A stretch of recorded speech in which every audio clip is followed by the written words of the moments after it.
As much as maybe Bonner would never want to admit it, that Grammy belongs to 22 years of work. It may be on his shelf, but it belongs to 22 to 25 years of work. Yeah. Both in sound, in the fact that the music got to them, the visuals, the branding, the storytelling. Yeah. It was work. All right. Now, everybody has their shortcoming with human beings, but this is within music that we're talking about. So let's give credit to the people that credit. Yeah. Credit. Where credit is due.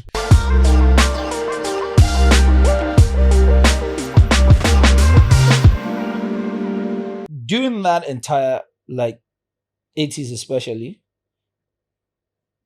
it was very hard to kind of the industry was confused. A lot of the people from stage were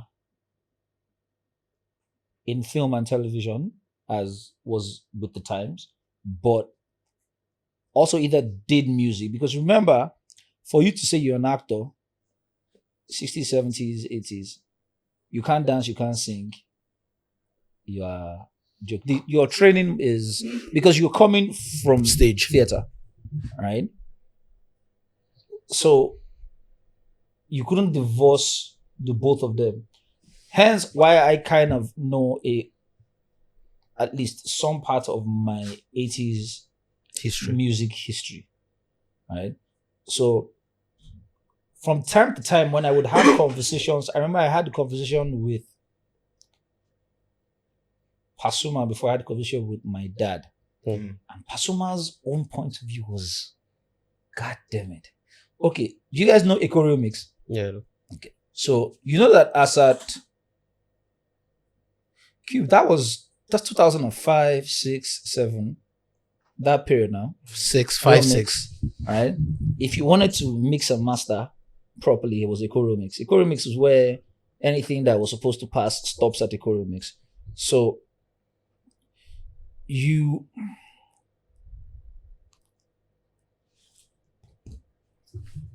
kind of now had a situation where, how's the best way for me to kind of explain this without getting myself in trouble? Because it's a place I enter now. I was already when he said in the 80s you have to go from dance from stage. Yeah. When you say not in 2000. I was going to say nice from Instagram.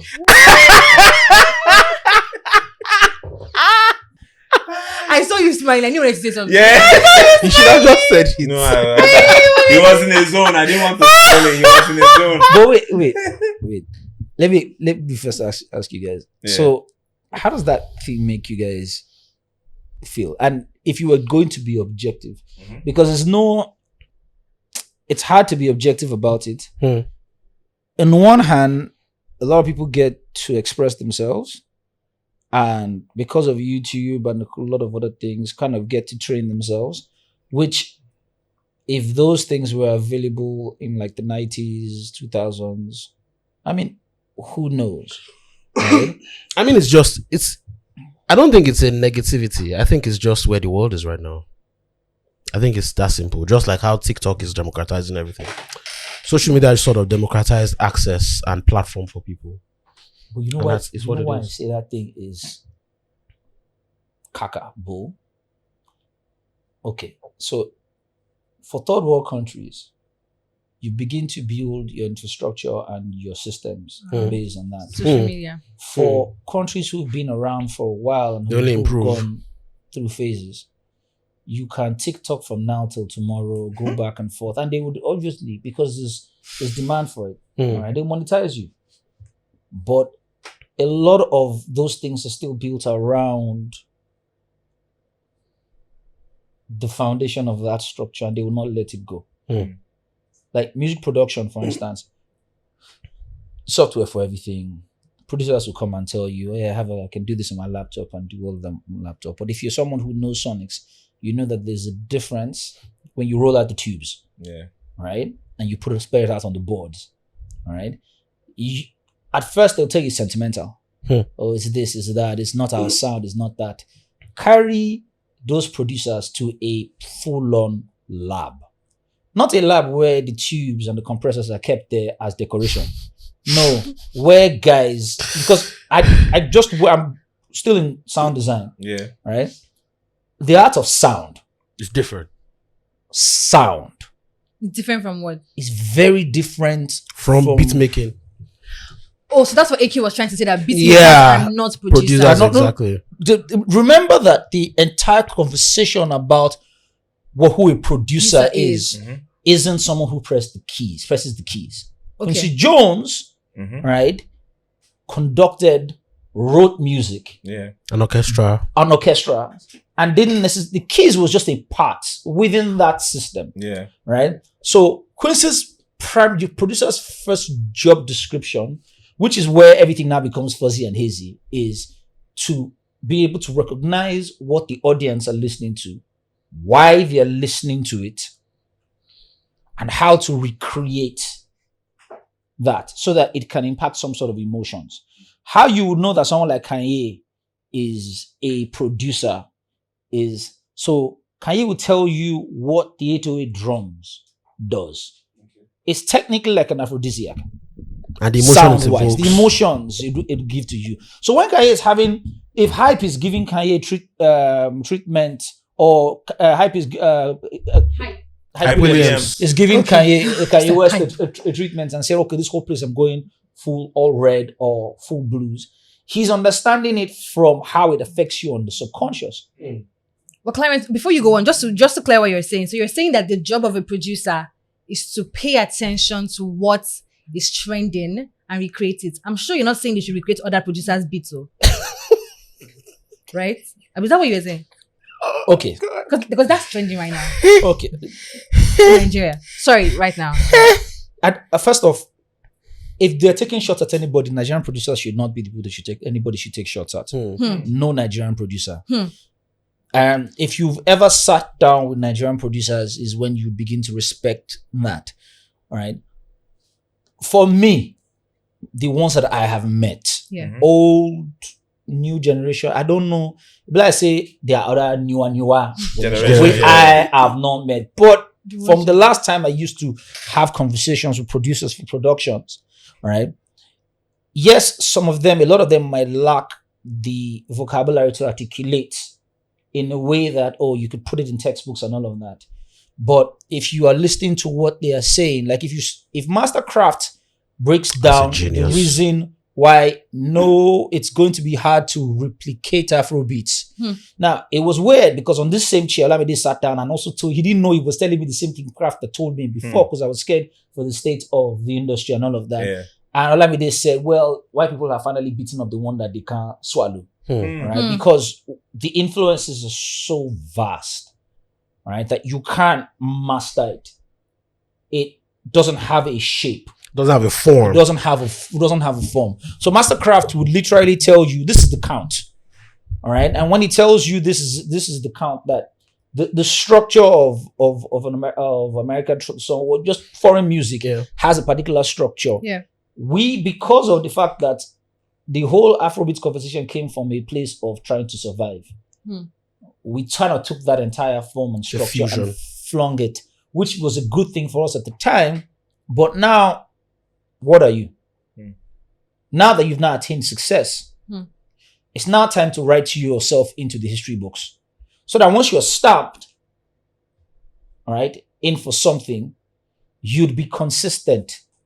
And then generations Will come and can take advantage of that. Yeah. Therein now lies the problem. Because my textbook, you know. I'm at Bass bullshit. We're fighting, we're not rich. All right, so bring the textbook. Oh shit. Do you know where we threw that textbook is gone? All right. So there's a lot. I remember going to I think it was Premier Music in Satellite Town and seeing that some older generation men had stored the reel-to-reels. We still have some masters and reel-to-reels that they've been paying for generator to stay on so that those reels, because it has to be in a certain Yeah.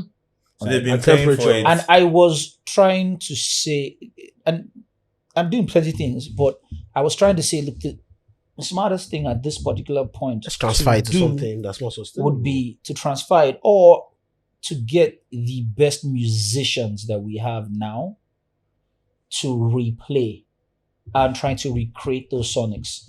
And then once we've been able to, it's almost like updating it, either replaying or taking it and trying to restore it, so that when you're throwing the samples on Fruity and all these things, that's kind of where the legacy would be able to, so that people can the then monetizing legacy. Now, when we want to monetize, it's pretty much going to start from Wiz in 2015. Not even the Starboy album. There's no digital footprint. Not even the Starboy album. Yeah. Not even the Superstar. Not even the Superstar album. Not even there. All right. It's going to start from when the white man said, "Oh yes, let's you guys sign are welcome you to the party." All right, and that's when. And I even doubt that 2015 this thing. I honestly, it should probably start from the Momale or Made in Lagos album. No, Male. Made in Lagos album. No, the same year. For digital footprint because of the fact that you can recreate it. Yeah. Because of the way where tech is now.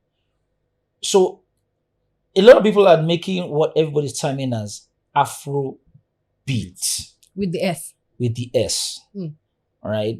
And forgetting that there was a time when Osadebe and Fela, so even when they're giving Afro beats is Fela's genre, is the one that crossed the most. Yeah. But let's not be fooled about the fact that during Fela's time, there were other people. There was musical wealth. Yeah. And when I say musical wealth, guys, I'm talking about men who would pick up instruments and go crazy and do things that white people would be like, what the fuck is this? Like, do you know that is a Sir in the beginning of my father's name? Yeah. Like, you told me the story 2 weeks It's ago. not because, he decided that he wanted to, it was a fashionable name. So add the Sir. No.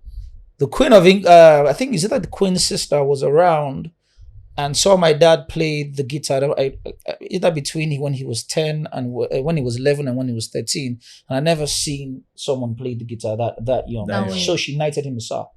Oh. She feel him. He enter body. When the bed do they enter body.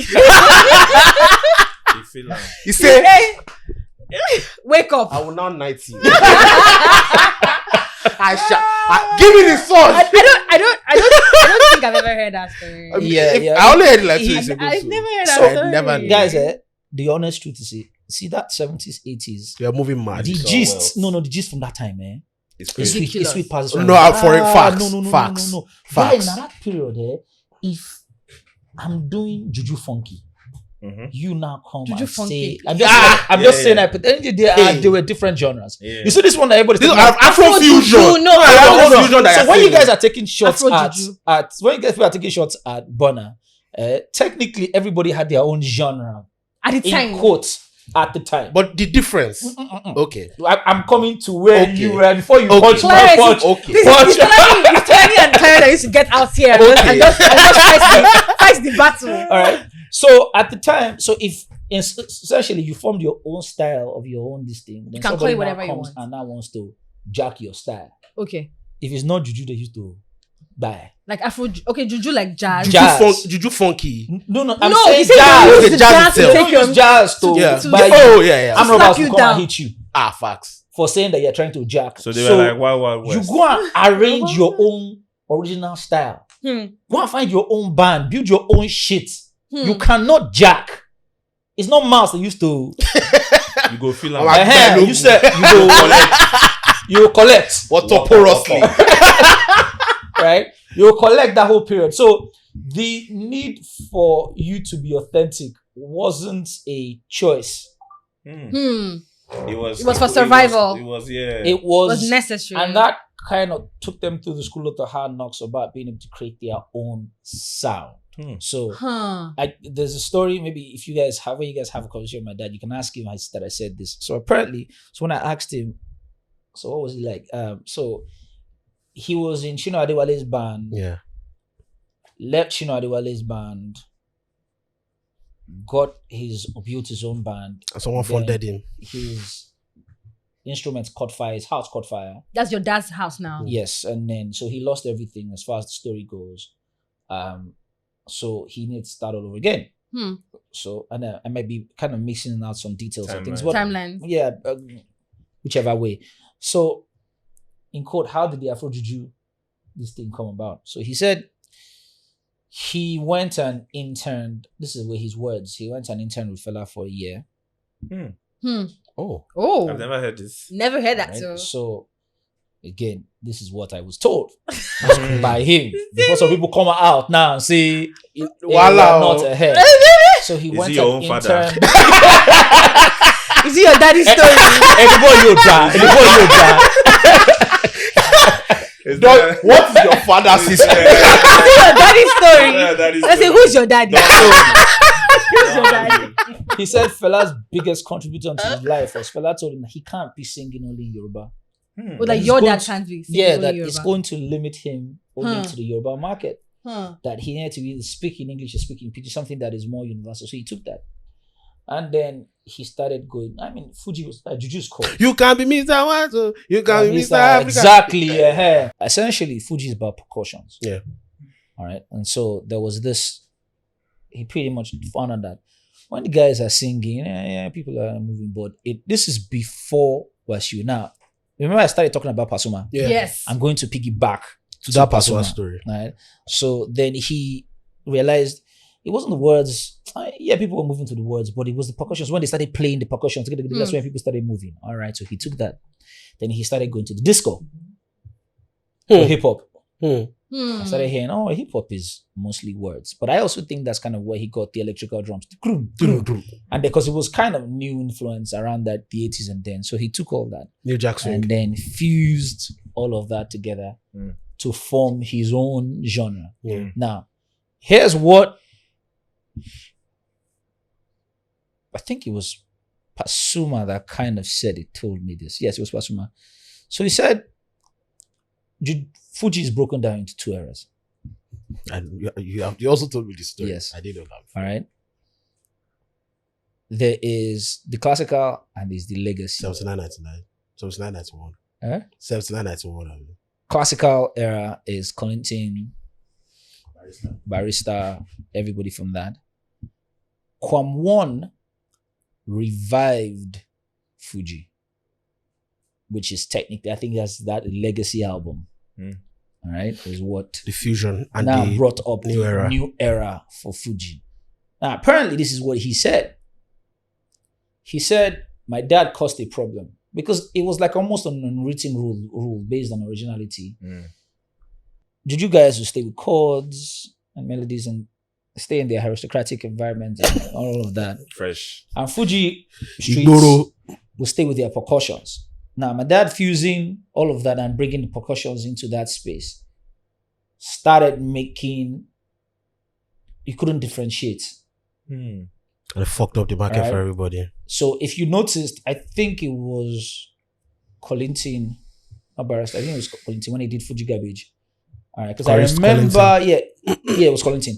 I remember Collington's Fuji Garbage being a freaking big deal. I was in Ibadan, as in just listening to the music. Okay, we listen to music then was very different from now. Just listening to the music, when I just felt different. All right, those were kind of the records. But my dad's success, right, kind of really created that hollowness until K1 Came and stabilized right, everything. the ultimate. Yeah. OG. Came and just bam. And immediately he went, then Ayuba Came back. Obesere, Everybody. and there was almost like a unwritten rule of Fuji is never going to go through that again. So he says the reason why he still does the hip hop, like they call it, Africa Puff Daddy. is so that no one forgets. It's in Africa. Yes, now it was Africa Puff Daddy. at some point. So that no one forgets that people like Olamide's primary influence comes from Fuji. So that Fuji stays. So they still have a very the mind of the legacy of Fuji still holding. Is Fuji the most impactful Genre. Yoruba music? No. Okay. Music of Yoruba origin. It's a weird thing because you need to remember where Fuji is coming from and where Juju is coming from. Yeah. Akbala, Where it's coming from. But that was the Like- latest. Huh? That was elitist. Akpala is elitist music. It is. It is. Yes. It's elitist music. You're open to your own interpretation. Mi ò ní bá ẹ wọ bí kọ́tọ́ story mi ẹ tó bá pa ló wá.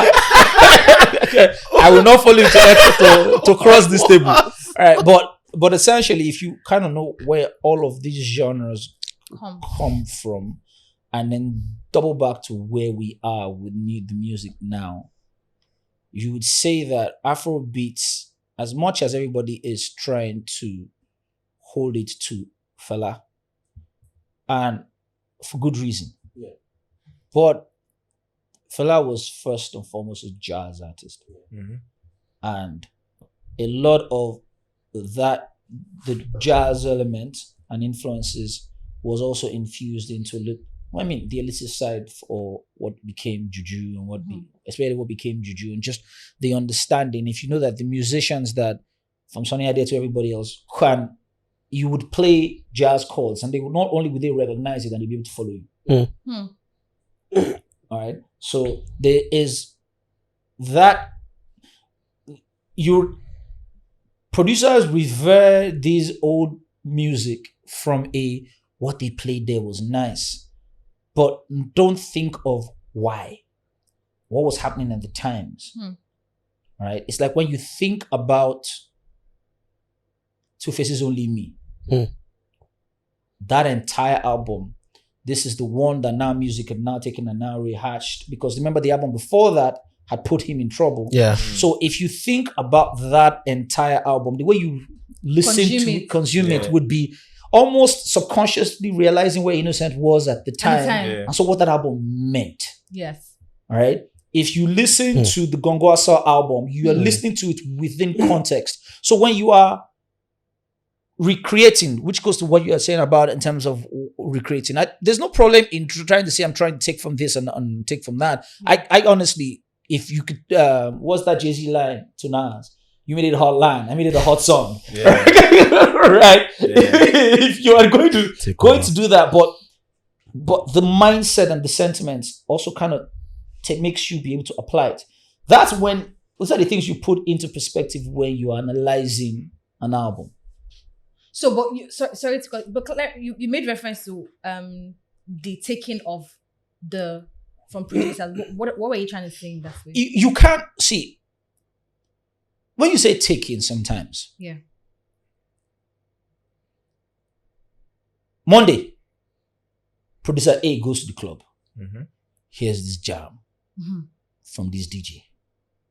Jam, okay, DJ. Thursday, producer B goes to club. A different club. Maybe either he has the same jam or another jam that is like it. They go into the studio and they're trying to recreate that experience. Guys, remember that Afrobeats, this new era of Nigerian music, right? Because even when they say they're calling it Afrobeats, remember that this entire conversation about Afrobeats is when white people now decided, okay, we need to be able to tag this thing as something. What do we tag it as? Afrobeat. All right. Because Fela is the person that we we can't identify it. Something is popular for the longest time, it was hard to put ways, moving from Caribbean urban all over that. They couldn't keep him. Yeah. All right. So you go there and you're trying to recreate the experience that you had. It's not just trying to recreate the beat. It's how the people felt in the club, how you felt. You want to make them feel that way. You want to feel that way first, and in order to be able to transfer that feeling. Yeah. Its music is feeling. So right? you are not trying to recreate that. It's not necessarily the music that you're trying to create. If you are a producer, all right, and that's the thing. The producer is constantly chasing the feeling because the feeling is what would last 20 years. Everybody's talking paperwork splits and all of these things now. What's the point of having splits if your music doesn't go past 2 months? Facts though. I want my masters. Collect the masters now. What's the what in 10 years? What happened with the masters? That's called no, but I think capital failure. No, guys. I think what Clarence is trying to say is, for balance, God, Excel. That's not fair. But Clarence, Did I take shot at someone? yes, Whoa! He did I it! didn't take shot because He did it! Clarence, so wait. Let me give you context to this conversation, right? Let me give you context. Oh, there's context. Excel, please. Yes, There's context. There's Please, context. Excel wants to hear the Help me. context. Don't come at me. Clarence, let me give you the context, right? Mhm. I understand what you're trying to say because there was this interview that went viral about Jay-Z explaining the importance of like why people always focused on wanting to get 100% if it's 100% of nothing. Mhm. So sometimes it's okay for you to like split and stuff. So that when people are fighting for like split, whether or not the music is going to go far, I feel like lots of times most of these youngies are coming from the space of back in the day people used to get ripped off. People are exploited. People used to exploit them. I don't know about America. We're talking specifically about Nigeria. here. Nigeria, not Okay. America. All right. So it's like back in the day, people used to exploit certain people, and certain people in the music space, right? And they're like, everybody's like, now, if I'm going to work with you, you have to sign me my money. You have to sign this, you have to give me everything before I even move I love the forward. fact that you use Jay-Z as an example. So let's say this because what you are talking about where we are now Yeah. is a Damon Dash mindset, Hmm. right? And to be honest, a Damon Dash mindset is the end goal. But you don't get what you deserve. You get what you negotiate. So you want to own. What's your leverage? But what's your leverage? So Jay, for instance, I think, and I'm paraphrasing here, there was an interview where Jay kind of said, I don't know if have Jay's ever done an endorsement before. Brand endorsements. Yes. Earlier in the Yeah, days, yeah. yes. Earlier, Yeah. okay, I'm talking everything from Did 2000 Reebok. downwards. I think he did Reebok. Him 50 well- Cent did Reebok. Reebok. Yeah, him and 50 Cent. But I'm sure if you probably look at that Reebok, Then he it's was, Reebok, okay, that's not endorsement. he was still with, him and Dame were still together at that Yeah, time. they were Yeah, together. yeah. So if you look at that Reebok, I'm not sure, I might be wrong, all right? But I'm sure, I'm kind of guessing there's a possibility that where some people were doing straight up Reebok endorsements, him and Dame were trying to have some sort of partnership Stake. conversation. An equity. Some sort of, it could be that on those particular sneakers, on the campaign, Or or something conversion. like that. Yeah. So Jay still kind of has that mindset, but you again leverage. So for me to start to own, let's do partnerships, right? And if you're doing partnerships, there's a documentary on Netflix about a man called Clarence. Have you watched it? No, I've not. Okay, is the Black The Black Godfather. Godfather. I've not Okay, seen yeah. it. Right. The Black Godfather, Mr. Clarence. I don't know if he's still alive. He's alive. Yes, alive. he is. God bless. Got robbed recently. He got robbed. Somebody robbed him. Him and his wife. Old people. Oh yes, I Fuck. saw the story. All right. Saw the Now, this was the nigga when they wanted to solve problems. They always had Clarence in the room. Yeah. So there was a In the problem music industry. Yeah. in the American music industry. So apparently there was a time that he went through. He had issues. Okay. Right. He lost money and all that. And he said one thing. He said, at the end of the day, your biggest investments are relationships and friendships. Right. So we are a growing industry. The music industry is just starting to see money. That's true. Not understand chairman money, I go to chairman. Yahoo money. All those money was what was responsible for building a lot of that. Political money is what's responsible for building the plots, industry. yeah. To where it is now. It funded until Two-Face DBI is the first artist to get endorsed Brand within endorsements. after Innocent, a little after that Innocent, I think the experience didn't kind of go well. The entire corporate system kind of snubbed the entire music industry. Let's not Intentionally. For a while. intentionally. And Because honestly, they were when it comes expecting to conversion, that, it didn't happen. when it comes to that, the corporate industry has no foresight. Now you can quote me. They have absolutely no foresight. I Shout out, still said shout, out, yesterday. shout out to brand managers. I still said I yesterday. don't know about the ones now. Right? It's still But there. It's still they there. are kind of sitting down on the pedestal of what was done. I before. said Still there. yesterday. Have still there. have It's no still there. foresight because I it said was yesterday. glaring there, and the music industry had to fight its way Out. into them being able to now see them.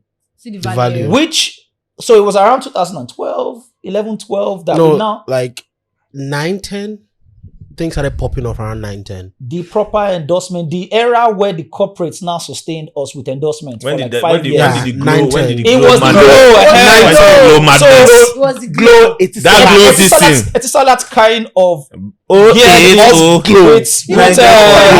so they were going back and forth, and MTN joined and went back and Even MTN was forth. just in trickles.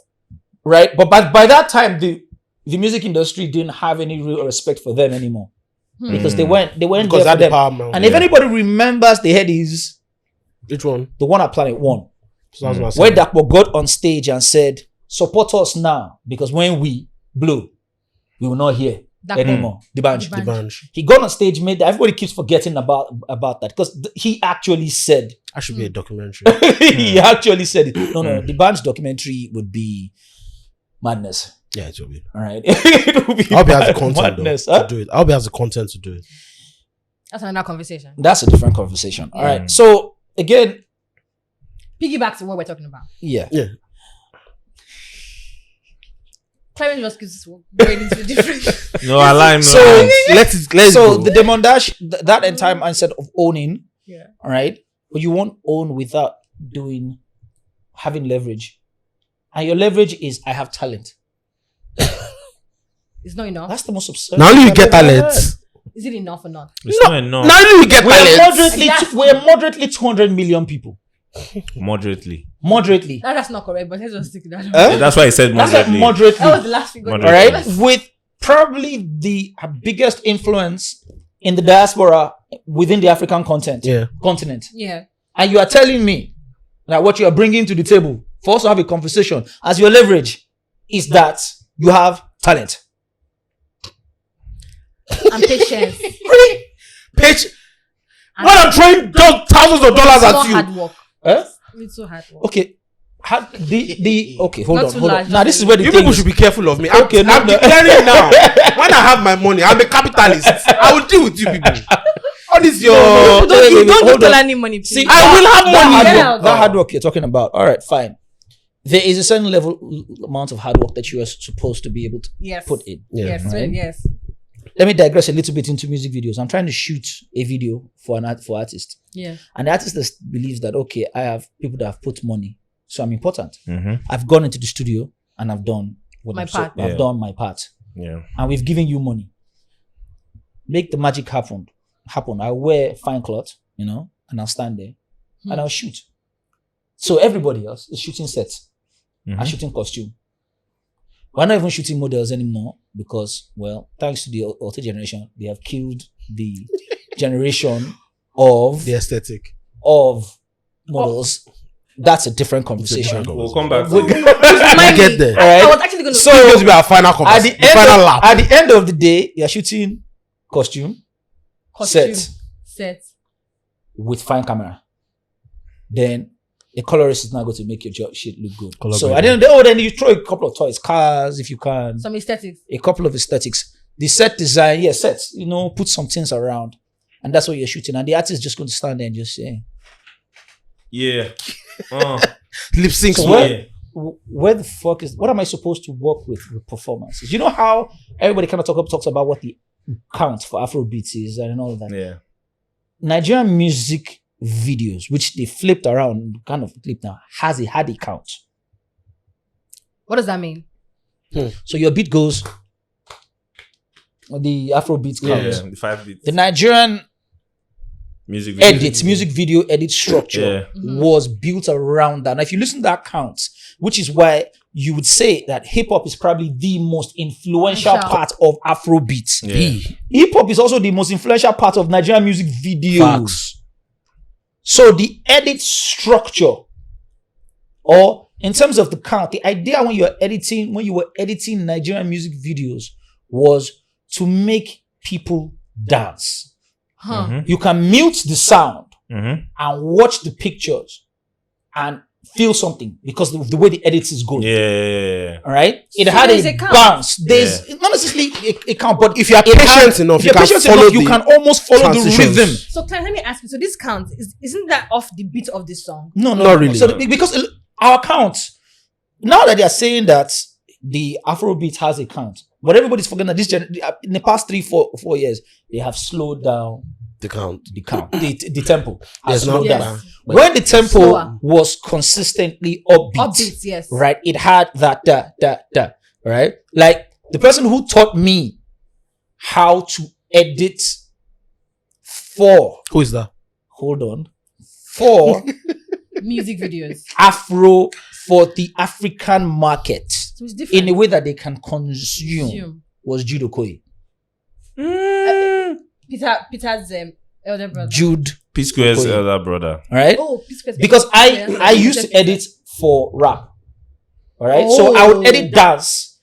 Ga, ga, ga, ga, ga, ga, ga, ga, ga. So it has all that movement. Jude will say, calm the fuck down. Is he a producer? Is he a He's a video- director. He's the director, yeah. He made NGs. movies even. Hey, He made Right. movies, yeah. So Jude will say, NGs. let them consume the line, which is the move. So if you go ta ta ta ta ta, Let them bam, consume the what? The line. line. line, which is also in your cut. Yeah. So you move ta ta ta ta ta, land, back, cut there. But within that ta ta ta ta ta, you've cut 1, 2, 3. They're kind of going all over the place before it gets into that point. They want to be able to consume Zoom. that. So you're cutting. So if you are watching the video, if there's no storyline, you're watching it, and just the same way this listening to the song in the club is making you move, just by watching the video, you feel like You're moving, which is why the dance could fuse. Mhm. The video. You could cut videos based on On dance, the rhythm. and by the time you're done cutting, people are dancing. To They that. pick up to the But that's dance. on psychological. But that's the thing. That's what it is. The visual structure is more psychological than anything else Yeah. because remember that motion pictures or filmmaking is the only art form that combines every other art form Together. in one together. There's no other art form that has that ability. Every single thing, from architecture, painting, everything, it fuses everything together. So if you are now expecting me to do magic, you have not worked on performance. And how, if an artist makes a hit song, and it's the curse of a hit song, when you're not ready for a hit song, and then you get on stage, Isn't that true? and the audience sings the song back to you. As usual. What happens is there is a spirit that every artist takes when that happens. You never want to let it go. So when you go, if you carry artists that just happen and the audience just finish shouting, take the artist, immediately gets off stage To the studio.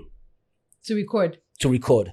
That artist is all he's just going to want to create is that feeling. That's what drives you. That feeling. Now, if you didn't have to work for it. So all you're just trying to do is find that feeling because you want the audience to sing it back to you. You didn't go through the process of getting on stage. Right? No hit song. You have some songs that they know. No baptism by And fire. then you're getting the audience You're to start to like you. You're trying Right? to So buy you them. worked for it. When You're you now working finally for get a hit, it's like giving candy to a baby. It's like, damn. Finally. Taking candy from a baby is like, okay. Mean that without it song, I can do this. how can do this? Now imagine I that now have song. it song. What can I You're me do? after Johnny. Kò ní daff anybody. She was gone. Oh, le mumo. I buy. Before the it song, she's Izozu. You now give her it song. We Oton. die here. We die here. You can't tell me nothing. Oh no, don't delete this. You can't tell me nothing. Really? That's the point. Shout out. But that's the story of that video. We're going to get there as well. The video is the final lap of this our conversation. It's the final lap. I want you to go back to, because that was a very interesting place we were. Which one?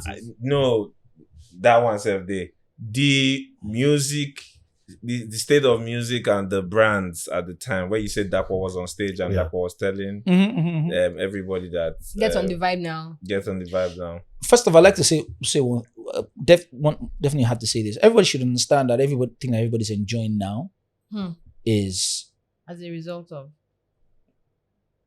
effectively almost 25 years of work. So because Iwalungbenu Sinsing, you're the one that's enjoying it now. Oh God, Clarence. That's Igboro. Clarence, I hope you- Igboro. When you see Bro. see is there? Wait, Benusi. Can I use the word slur? It's trenches. Is it even a term that they use to Sex. no, not even sex, to even throw jabs at guys that go to the club that don't have money to buy drinks and they're taking free drinks. So now, this was Benusi. Because you are the one that is Benusi. I see. Outside a handful of artists, outside Burna, Wiz, David, Tiwa, Olamide, the bunch, if you're picking the top 6, outside David, all right, those people, the rest of you are fortunate to be in this time. It's work that was done. Every single step that was taken to, not so. Do you guys remember when they would bring up the international artists? Idris fought the battle. Everybody also forgets that Paul P-Square got on stage, Sean Paul, and they were trying to, and he said they would bring big artists. And these boys were already shotting stages across the world, and they would treat us and threw the mic into the crowd and took that stand. Every step that was taken to move this thing forward. There are people. Sorry, I want to, before you continue, so that a lot of people will not take this out of context. What he's saying is they are in the right place at the right time. I'm not saying they're not talented. It's not. But people can be funny. People can be funny. People can be funny. But it. But it didn't work. Sorry. Or that they didn't work. That's not necessarily what I'm saying. Yeah. But the people who have worked to this point deserve their respect. Yeah. Because there are men and women who aren't performing anymore. You don't know who they are. It's fine. Generations have changed. But when they tell you that's Weird MC and they tell you who she is, show fucking respect. Facts. Shout out to Weird MC. Right? Show fucking respect. Right? That you're having this older elder statesmen within your sector having to be in a space where they are not appreciated, and they're asking themselves, what was this all for? Yes, they were working for their money, but make no mistake, they were also had at the back their sacrifices that they also took to move this thing forward. They were very conscious about it passing from generation to generation. They dreamt about it, and they wanted it, and they were running on passion. They for love for the arts. Generations, it was conscious. Kenny and D1 weren't just doing it for look, every single thing they accused them, Kenny and D1 of is being done 100 times worse now. Every single thing. And history is forgotten now, and no one's going to tell you, sorry, sir, we didn't understand. I tell him on Kenny every time. All right? Please remember that all our collective features are in our hands. So please make sure you get your PVCs and vote for a better Nigeria. Okay? As much as maybe Bonner would never want to admit it, that Grammy belongs to 22 years of work. It may be on his shelf, but it belongs to 22 to 25 years of work. Yeah. Both in sound, in the fact that the music got to them, the visuals, the branding, the storytelling. Yeah. It was work. All right. Now, everybody has their shortcoming with human beings, but this is within music that we're talking about. So let's give credit to the people that credit. Yeah. Credit Where credit is due. It's only sad that Larry died, and anybody who knows Larry would know that that's the best of us. Larry. Sultan. Sultan. I was, because he keeps mentioning them by the name that. So for the listeners, I was troubled. I think it's probably just the beginning of this year that I kind of started getting out of it. I couldn't get over how Larry is dead. Is it because he's the one person that's an intersection across all the eras? I don't know about two other people, but here's what I know. I started working with Larry in 2001. How did you meet him? Alpha Vision. Oh. Do you guys know Alpha Vision? I've heard about it. Charge Adekwetu. All right. It's a long story. All right. But I started working with Larry, and this is the only reason why. Larry is my friend. All right. you know, the money will come, money will go. Even if you still don't have money, when you start thinking about what you should be like when you're old, if you're lucky enough to see old age, and you ask yourself, what are the things that I have done? Larry married the woman he loved. Larry did what? Married the woman he loved. That's All a right. blessing. Tolani and Excel, think about that. Think about your lives. Larry traveled Afro to bodies. countries, saw things most people will never see. It was part of being able to build a revolution that's finally become what you This know as movement. Afrobeats. Yeah. You cannot remove him in any conversation you want to have. Think about that. Larry was there from the beginning. It across all the generations. His head Yeah. And is even- the headies. Yeah. and he was even still doing music at Yeah. the time. No. You understand? Yeah. His head. His Yeah, head. the headies. Till now. I'm confused. His sculpture. head is This what they use to sculpture. sculpture Yeah. the headies. That's why he has a Oh, cap. that's his head. Yes, Sultan's That's head. Sultan's Are head. people aware? I think so. I mean, But people that again, don't know. it's- People but don't it's- have the conversation. See, People that don't know. see, that's the thing about the media, all right? Mhm. We refused, or we weren't in this whole spirit of everybody trying to do their own thing. Yeah. All right, didn't create a structure for Independence. our media to not only be able to big up one person, but big them up enough that they would be able to see the benefits from it. So Larry is dead, and the way life is, we're going to lose a lot more. That's Just life. the way that's Yeah. life. But there is nowhere that your kids can go to and say, "Oh, my dad did that," or "My mom did that." Because the story was not properly told. Even if I'm just even talking about physical space. It's not a joke when they are doing the Hollywood star and then all of that. Yeah. There's not one place. Not one place. In that- Nigeria. In the yes, In the I'm music space. talking about Yes. Indian period entertainment space. It yes. doesn't matter whether it's the music space or Yeah. there's not one place that you could go to. So then you ask yourself, what is this for? Four. So when you, on the one hand, the guys are going international and Afrobeats has left Nigeria and all that, but they're also going to a place where there's a chance that they would be remembered. More than they are. And I don't know whether they're doing it cautiously or subconsciously. I think it's unconsciously because Right. that's where the money is taking them. Yeah, that's where the money's Yeah. taken. But there is no, like, if you were to have a conversation now about the juju artists that you know, if you are lucky enough, you'd probably, I mean, excluding this twat here because of you probably know Obe. If you're lucky, you know Obe, maybe Sonny, my dad, Yeah. and the box stops there. For a lot of people. For a lot For of a young lot of people. people. Yeah. Yeah. But there is an entire league of men and women. And only reason why people remember these people is because of relationships, some. And it seems like they're still popular and they still have Popularity. money. There's still some sort of Influence. money. Brands can still give them brands. Still give them. Aside from influence, to be honest, I feel like those people that you mentioned are probably the people that we start documenting their stories. Okay. We started documenting because let's be honest, where did the documentation start?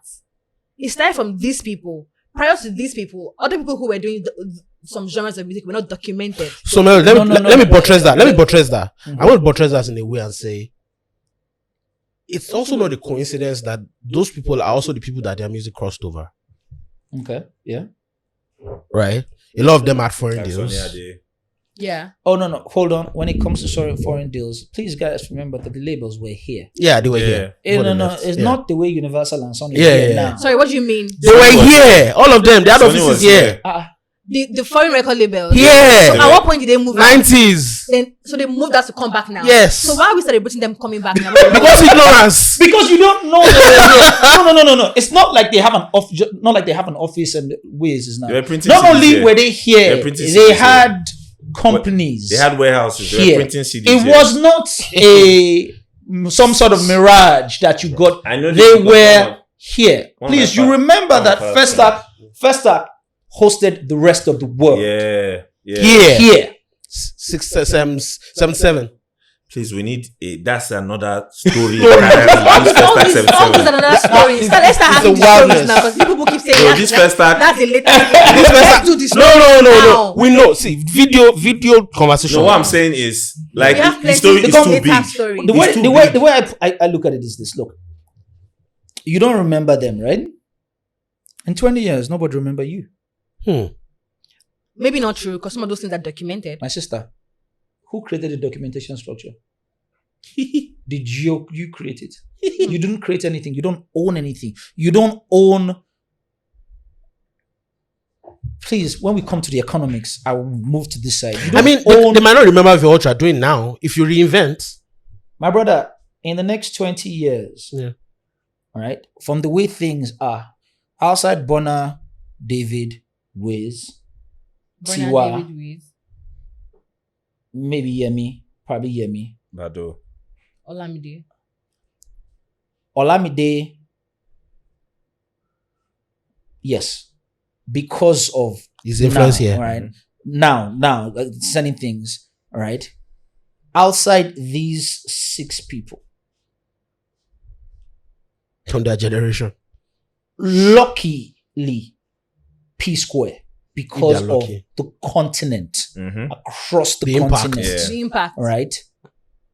A lot of young people don't even know the band now. So what I'm saying is, outside those people, and that's a travesty. All right, but On outside, them, actually. But outside these 7 Really people, on them. remember in 20 yees, with the speed with everything is going. Yeah. All the madness that is going on in your country. Oh my God. All the madness that is going on in the country and across the world. Come on. Really? Young people, for example, a lot of young people, if I say who is Azados, you don't know who that is. Yeah. They don't know who But that is. don't do that. But hold on. No, it's true. She said something about documentation. It's true. That's not necessarily true. The BBC. Can I give you an example? Yeah. So, I work on radio, right? When you want to talk about songs, take for example, I want to talk about a song that's maybe like Destiny's Child, maybe like Cater to You. You are also part of the problem. Please but go chill. on. Cater to You. Shut up. Cater to You, like a song that was done before the OAP who is on radio, before you were born. And you want to find out information about that, all you have to just do the very simple Google search. If you want to talk about some songs that were produced, maybe one song that was released by maybe Kwamwan, and you want to find out like the details, maybe the producer, this and that. Most of that information, except I don't want to mention some side, certain side that you have to go go and ask. Or there are times when I even call music here, it's like, oh, I've called you before now. Except to ask you, so this information. One time I Googled something, except I called you. I Googled one song, I can't remember, and I was trying to find out more information about that song. And I saw one particular information, but I knew that information was incorrect. That's what happens when, sorry to cut you short. So I had to call. What happens when war happens? That's what happens when a government tries to erase history, tries to erase the culture of keeping history. All right. And I say that because essentially we are very different people from before the Civil War. Yeah. And after the Civil War. 2 different eras. We are also a lot of these things. Our artists were not. I mean, yeah, a lot of them only knew music and didn't know the music business and how things were going to turn around. But seriously, do you think American artists also knew that too? They had structures in place already. We didn't build any of our own structures, and that's the mistake that's happening now. Now, still, we are not building anything. Yeah. So you said when you want to find, you go on Google. Yeah. If we had our own platforms that you could go on, you would find those things that was built specifically to catalog our own. We would find it because someone would have to take the pain to actually go and look for these things, right? And then we'll be able to monetize ourselves. There was an incentive. We are not. I mean, we have too many problems in our country, but it is impossible to divorce the socio-political structure and the inadequacies or from the country and economics from the country from the lack of its information. industry. Yeah. All right. Our socio-political economic state, all right, directly impacts how we do this business. And even documentation. And documentation. Because we didn't transition from the offline era to the online era. Was not there because the infrastructure was not there. Your courts, they are building what? Yeah, but your courts, your judges have to write. Your judges have to write. Till now. Any civil servant office you go to is and they're old. Floor. Files and on they're the floor. old. Papers on the floor. NIN is I don't even want to go to the police. Oh, before they come after me. No. Right. Yeah. All right. But yes. There is no. So if you are having it fundamentally, we have a fundamental problem. So that's the thing. That's why you need to herald the men and women who've pushed this music to this place. Besides, outside all of that, they were able to create. Besides all that, they were still able to create. This still. Right? I'm only scared of the fact that because we don't own anything. All right, we're saying we're international. We're not international. When you say we don't own anything, what do you mean? You don't own platforms. Don't own the labels. You don't own the music labels. doesn't belong to you anymore. It doesn't belong to you. So I mean, bro, what do you mean? All our music belongs to foreign companies. How does your music belong to you? I guess. I own my masters. I put it on Apple Music. You put it where? But that's how you make money, Clarence. Huh? If you don't put it on those platforms, how do you monetize it? Yes. If you don't put it on those platforms. Yeah. Right? Yeah. Those platforms. What they used to create the platforms? You have the most influential population, Black African population across the world. Black population. The biggest black nation on earth. And then you are telling me that with your numbers, you can't fix you cannot drive your own platforms to be able to get those numbers. Then that's leverage. And that's years of work, actually. Yes. So you have that leverage where you have all of this. Where you're now having a conversation with, it won't even be Empire having a conversation. Having conversations with Apple Music or any of these guys. It's like we already have, this is what we bring to the table. So that you don't have. This is going to be a partnership. What do you bring? How's the leverage? Have these takes us back to that conversation of leverage. Clarence, I think I understand Clarence talking about us building our own thing and all of that. But the problem here is now somebody will build one platform here now, put their brother in charge of it. Then you have to go and kneel down to greet the brother before he pays you. You see, now you're not going into. You want to make any hold on. That's why you don't have respect. That's why they cannot give you your streaming money. All right. But why did you greet me when you entered? No. But they do it everywhere. And what you're saying, it's not just Africa. What you're saying, no. What you're saying is true. All right. That's why I said the socio-political dynamics in itself. All right. So the fundamental things, mostly for us, it starts from legal. It starts from law. The moment the rule of law in Nigeria is upheld, starts to work, then conversation gonna easy to have. Be very because different. now you are creating bodies, right? So handle shit. My brother, you cannot collect your royalties because Kosan. I'm saying it with my full chest. I was gonna come there. Punch. Let me know. I would not want to insult my elders. Your elders. That is some bullshit. In this day and age, to be able to have proper license for collecting body, and you need to leave the country. Yeah.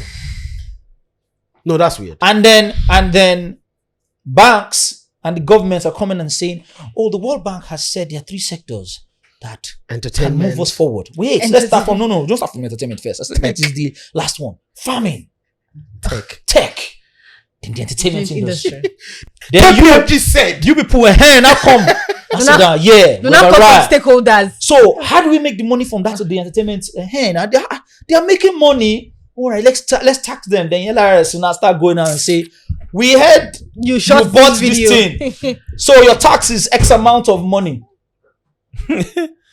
Yeah. It's fine. There was an artist that someone tweeted. There was an artist that someone tweeted about.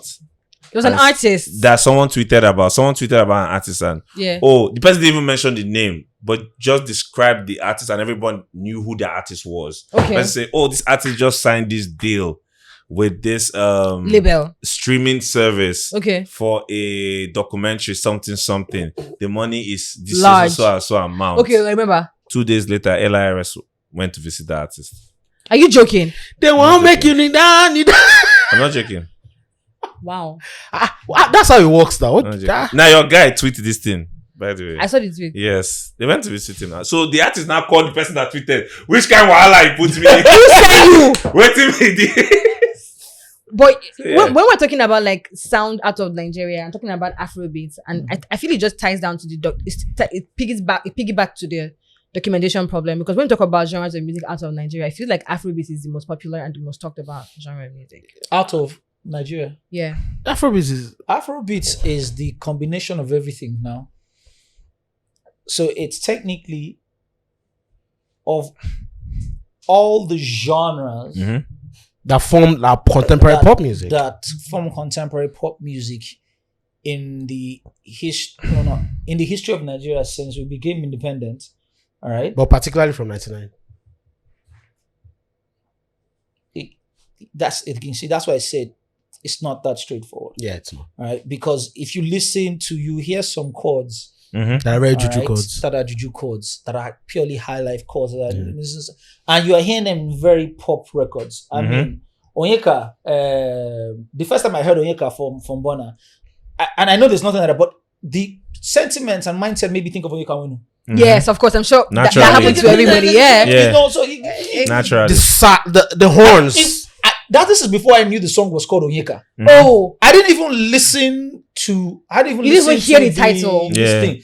Just the feel of it. Yeah. But Where Bona he- is an old soul, though. all right? Yeah, Bona is yeah. He probably did that intentionally. Again, Naming it. Yeah. Again, Damani is. There are a couple of artists that I know of that actually love music and respect music. They actually respect the art. music in itself, the art as an art of form. the music and just what it stands for. yeah. I think it was the last Channel O Awards I went to in SA. I was sitting now, and there was this South African group that was singing in a cappella. Lady Smith Bank Mambazo. No, it wasn't Lady Smith. Which one? Lady Smith. I can't remember. Like they were new at the time, and you could see his eyes gleaming. It was about the music, about what Who he now? was hearing. Ayo. Wiz. I say Wiz. Ayo. All right, that's why I said Wiz. Wiz. Right? It was about the music that he was listening to. So it literally was about that. And this isn't popular music at the time. It was just the sound. Just the sound. All right. So they are those artists who are obsessed about just The art. the sound. That's why I started this myself. I'm talking about sounds. Like I come from the generation of taking fry pan and spoon. me and suspect To fry. trying to find the right kind of snare. I thought you meant you were trying to use the fry pan to fry egg. Trying to Fry pan and find spoon. literally this is before there was all the Field pads and all these things and just trying to find what would sound right. Shout So out you to do like Suspect. fry pan and you make that thing. Okay, so David had to do drums. Suspect, Yeah. all right, had to do drums, and so we had this deck. So there's this chair he had, and he found a particular part that when he hit it, it kind of sounded right. So he would move the deck really close To the record and chair. the get sound. that, and so we could re-record on the tape. Because you guys didn't have a sampler. Sir, me and David. So me and Suspect have a really crazy story. We all both grew up in Orisha. Hello. So he Where's grew up. Orisha? He's in Ikeja.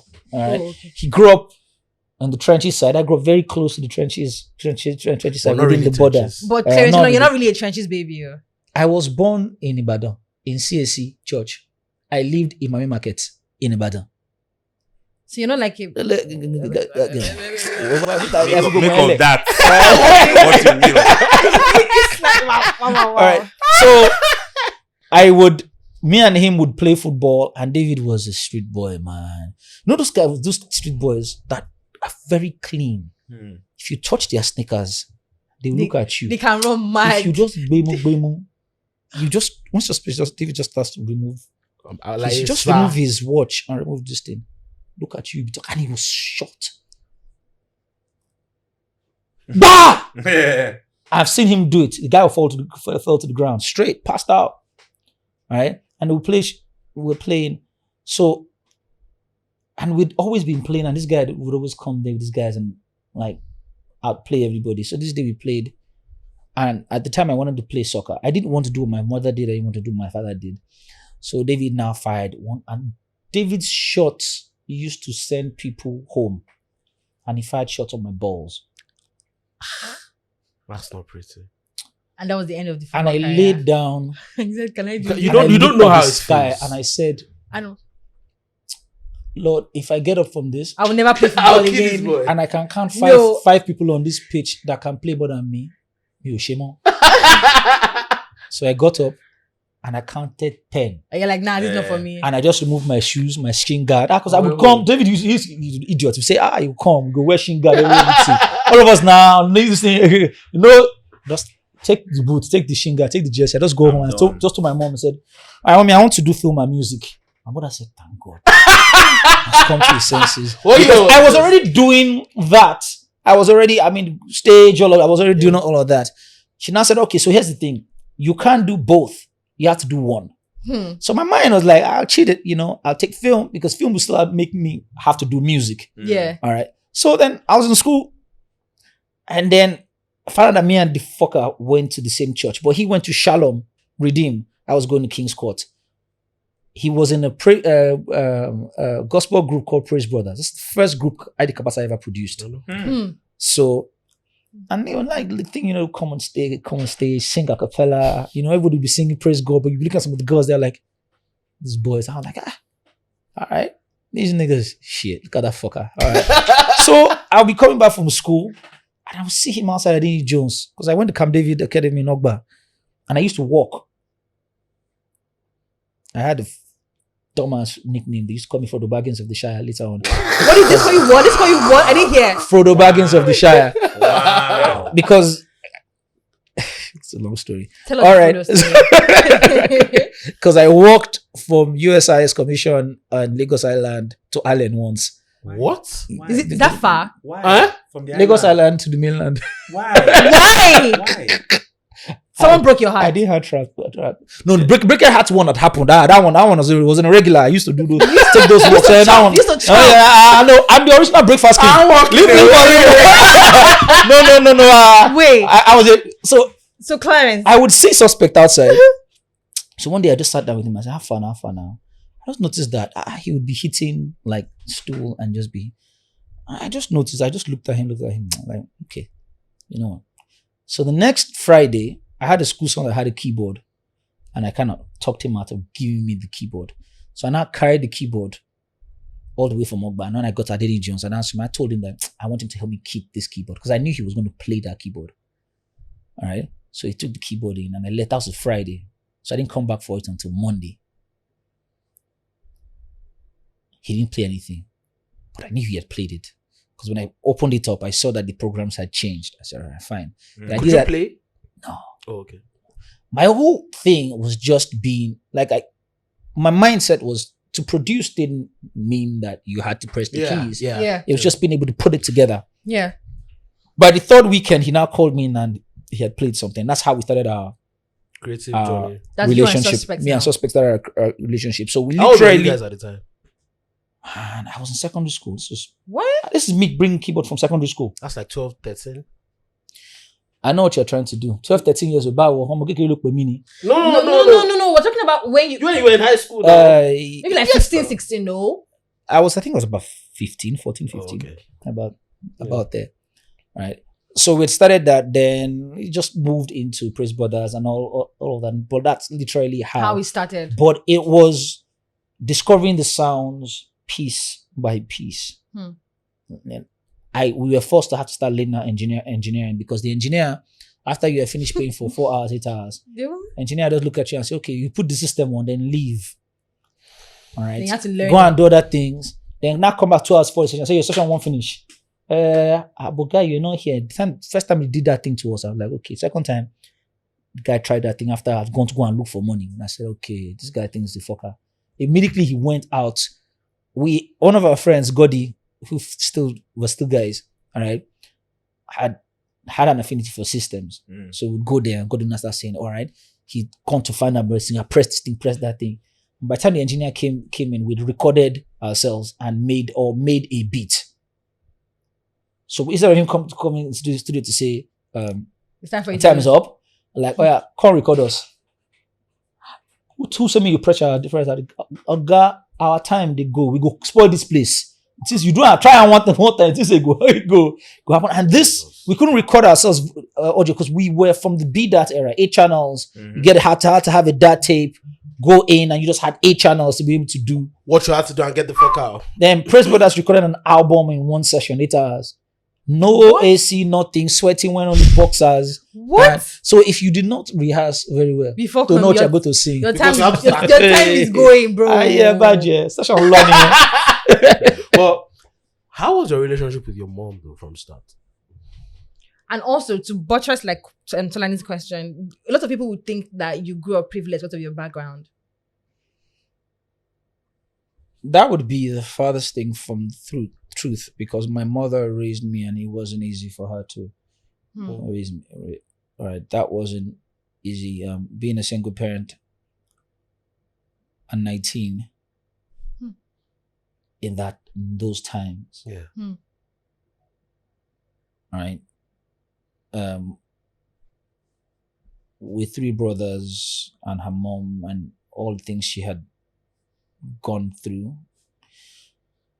So we would have, when I was a lot younger, we would have 2-3 years of like really amazing shit. And then things would go really bad. And then they would go. But by the time I was 8, it was downswing all the way. So I'm supposed to be privileged. Supposed to. All right. And I kind of think it kind of still hurts her today but she didn't screw around with my education. She always made sure that I went to at least the most that she could. I went to schools where I could be able to be with around kids of privilege. All right. Because at the time it was, look, just going to school isn't enough. You needed to go to school where you'd say you have these friends and that friend. So if you think about, even in that era, people who are in the COEs and all of that, and it's almost lineage money. It's generational money. Wealth. Right. And it's trust fund babies. Who I knew at the time, my friends that we went to school, we all have the same. Nice one. Our daddies are friends. No, but that was also the thing about that time. I mean, not for all of them, but for maybe about 50%. Daddy won't just give you well like that. Yeah. Right? You would be able to go to school alone, be able to go to all these things, but you would walk before you got it. For you to get anything. The name is there. If you can't use it to get anything, then fuck off. You're fucked up. Fuck off. You keep sleeping in the boys' quarters or so when you're ready, or something like that. Like if you had a conversation with Bonner's mom about her QC days, it's a freaking good. I love having conversations with my auntie. It's right. She's amazing, and she's like my mom. Right, she'll tell you dates. My mom will tell you dates and time. You know those type of And you'd be like, how? freakish, and like this woman detailing. That means that thing I just offended. You remember it 20 years from now. Tell me the dates and the time. Did they have a relationship with your mom and her? Your mom and her, did they have a relationship? No, they don't. They've never met each other. I don't think they've met themselves before, but they know themselves. His mom and Bonner's mom, okay. All right, but they know of themselves. Of each other. All right, but so my mom's relationship, me and my mom, we grew up together. All right. It's had a lot of its ups and downs, but it's a huge part of why I am the way I am. Yeah. My grandma was my mom for the longest of the time. And my mom, like I used to call my mom Shadi by her name. I used to call her by her name. What? And They my used to call your grandma grandma was your mom. So I stopped. One day, some kid started calling my mother by her name. I'm like, what kind of nonsense is that? All right. That's And you when I were started calling her. Did she ever complain about you? No, my mom never did. She was cool with you calling her. Yeah, I can still call her Shade. I still can still call her Shade today when we're playing around. Wow. All right. So yeah, we grew up together. I didn't know she had Yoruba blood though. Yeah, my grandmother is Yoruba. But her dad was Igbo. Her dad's Igbo. Her dad's from Onitsha. Do you speak Igbo? No, I don't. You speak Yoruba? Gbogbo etí mo ti sọ lẹ́tẹ̀ kan. All right. I intentionally said that. And I hate the fact that I don't speak Igbo. I'm starting to understand quite a lot more. I think Afrobeats kind of did that. Me being able to work with, and Igbo women are really hot. Oh my God. Igbo women. They're really hot. She's African too. I'm just saying, just chipping in words that ever. She's African. But like at the time though, when was the first time you met your dad?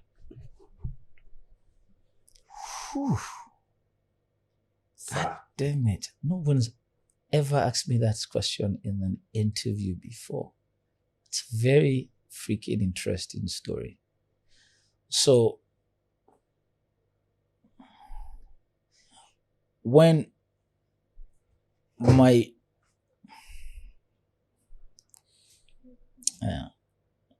I'm not going to go to that side yet. Okay. But there were a lot of complications around me being born, none of that, yeah. and which a lot of people in the older generation would remember because it was a big spectacle. I think I was about 2-3 months when I started being spoken about in newspapers and all of that. And so I really don't like the media. I've never really had a good relationship with the media. And just Tolani, ew. All right. Because I know his house. He doesn't know I know his house. in case you forget the address, just call me up. I'll update you with it. In case you need it. If you forget the address, I can give you a new one. All right. So we were living in Ogba here. That's you and your mom now. Yeah, I was really young. I think maybe I was about like 1. Me, my mom, and my uncles. We've always been a rat bang. And you could do a sitcom about us back then. So my father came and he was at the gate. Nobody was around. I just started walking, and I ran to the gate and started calling him daddy, and I'd never seen him before. What? You just knew. I just knew, and nobody introduced you to him before. Nobody. My grandmother freaked out. Did he freak him out? I'm sure they told him. No, my dad just said that's his child. Just a Jerome Koran. Yeah. And the older generation like this kind of thing, like that's his son. So if my dad's very charismatic. So if my dad walks into this place, no security, anything, you would know. That's right? Actually. But then it's star power. Yeah. Like if Wiz walks into it, is more in its more janjala body. Yeah, I get what you would kind of know. Then that's the first time I met. That's how we kind of met for the first time. That's the very first time. Do you remember this, or you were told this story? I was told. However, it's weird because there's flashes of things that I can remember. I can remember his watch. All right. I can remember the way the gate is. So there are those small little flashes here and there. Flashes here and there. Well, did you start building a relationship from there? Did you start building a relationship from there? No. My dad and I didn't click. Have the opportunity to build any relationship. My father has had quite a life, right? And so as a young kid, just any kid in my position would always be in a situation where he's the bad guy. And then I made a bunch of mistakes of my own. So when you become a man and you begin to make mistakes, you'd only be hypocritical to say, "Oh, this guy is this guy is that." Then you understand. Then we kind of understand.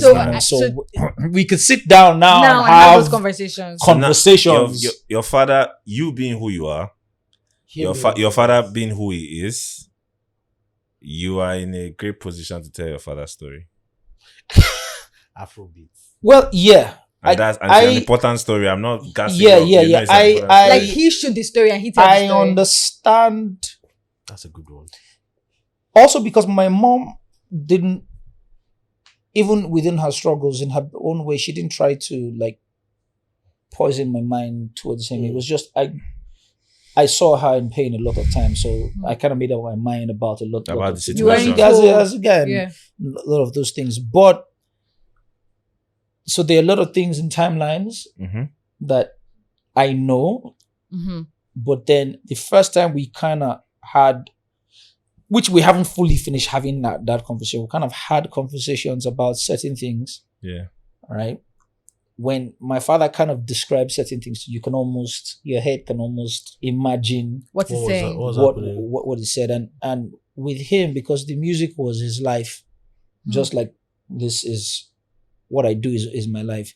When he's saying certain things, I, in a very weird way, can actually understand and relate now. Yeah. I think even more than my mother can. It's a weird thing when you start to really understand the importance of a man's relationship with his father. All right. It was Flavor. Flavor was the first person. It's weird. Flavor was the first person that I had a conversation with. And Flavor told me, so there's the artists that we have conversations about life, and then it kind of piggybacks into the business, into the art. And so we're just having a conversation. And shout out to Nabania. Nabania is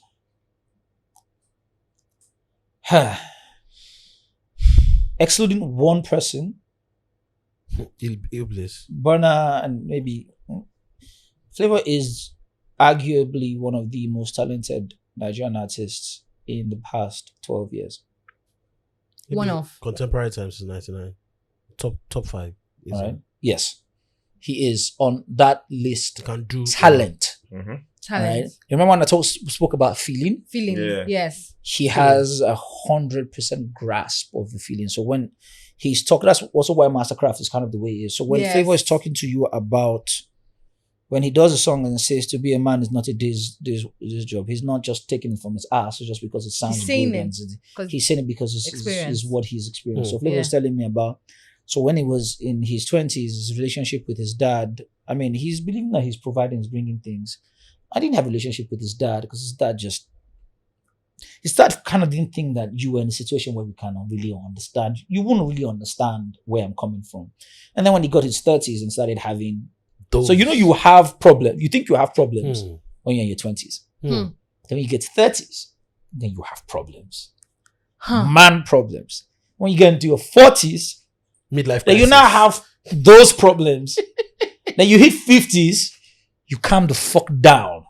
Because the problem at that particular point in time. Because at that point, in your 50s, death is around the corner. It's a conversation you're starting to have with yourself. You're fighting that. It's crawling. Now you might live to your 90s. You might live to 90s, but at that point, your 50s, you're entertaining. Yes, you become right. And if you've been working constantly, and by the time you get into your early 40s, your body's not the same, right? So if you haven't learned how to use your mind, right? So he was like, when he started having those problems, when he could sit down with his dad to have conversations. My father was like, hey, now you understand. I've been waiting for us to be able to have. So now we can talk as men. Right? And following the Western culture and a lot of things that are going around, I have a huge propagator of the fact that we are abandoning our boys. Right? Who are the boys now? Like men. Our boys. We are not the kind of conversations. First off, boys don't have, I wouldn't even call them role models because all of them don't want to have role models, not outside the country, but they don't have men to look up to. And as men, you need other men who you are not begging for money. Or are not begging you for money. Yes. They don't have to be billionaires or millionaires, but they've been able to take care of their responsibilities. Yes. And If you decide, as a man, look, the way I want to live my house, I want to live in one bungalow, three rooms, and that's where I want to Yes. raise my family. Yes. I don't want to do mansion and all of that. Yeah. You go to marry a woman and you tell her, this is what I want. If she starts wanting anything out of that, Yeah, she's broke the deal. then you broke the deal, then you can walk. But this is what I have told you, this is what I want, right? And you'll be able to hold your home. Hmm. Your son will obviously go through his puberty stage where it's going to be. Sorry. Melody has been coughing since she said 3-bedroom. It's not a fish. It's not what she sees. No, now. I have been, no. I have been coughing. I have been coughing since. You have been coughing and looking at him. Since Clarence said, you tell your wife, this is what I want. No, but that's okay, hold on. Let's first understand something. Shut up, please. Let's get one thing straight. Yes. If till now that we're supposed to be in this woke world that we're in. Woke world. When the woke world favor everybody, they are woke. Yes.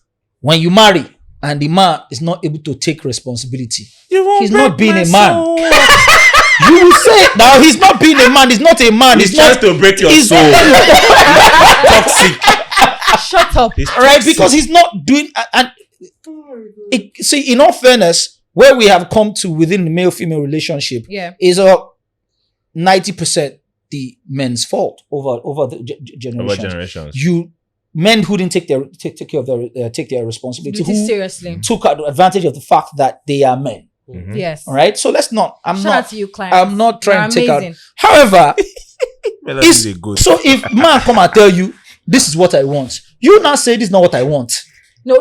We now say, all right, we are not good for each other. Bye-bye. We go away. To-dos. Not when I say this is what I want. You now come and say, oh, I agree though. 2 years later, now like, all right. They work again. I know you said, but I thought you were going to change your mind. Then we were going to walk through it. What kind of? Okay. Hello. Not really. You carry back like a filo. Fuck you. But you know that women Hey. women Clarence like talking about history here. Wait. Please. Oh, now you like history. Now you like history. Women out of it. Clarence. Women like to fix. Take us back to the 80s. Women like to fix, and they always believe they can change. They can change men. But they take pride in trying to change men. No, before we don't do that anymore. No. But the more you try to kill, the more you try to kill that, right? Then the more you're killing the essence. The essence. What do you mean, Clarence? The essence. They like to fix. It's a nature. It's the women's nature. All right. Let's understand one thing. You remove women, world come to an end. Straight up. You remove men, world come to an end. Straight Either up. ways, forget what everybody was saying. Straight up. When God created man and woman, You knew what it was doing. it was no mistake. Melody Now you can decide to anybody can decide to take the conversation any way they want to take it. I'm not attacking anybody. I'm not It's a fact, though. No, Melody just did like a reverse booga. When Clarence said if you remove women from the world, she did like this. That's why when you remove men from the world, she not. I was looking at you. I was like, what the fuck is this? What the fuck is this? This guy saying But honestly, so if you are saying that they like to want to fix, but we men also need fixing. True. All right, we need I don't necessarily even think it's fixing. Is trying to make sure that you reach your best potential, the potential that they feel. All right, now that's where it might, when growth, everybody grows. Yeah. In your 20s, there is no boy that's going to tell me that out of the 100% decisions that you made in your 20s, 60 was not stupid. In your 20s. In your 20s. Planning and Excel. Forget. No, I'm asking them like, I'm not surprised. I mean, that's now stupid decisions build character. Those stupid decisions part of what builds your character. They do. All right, mistakes, but it's not exclusive to only men. Women go through the same thing. No. Hello.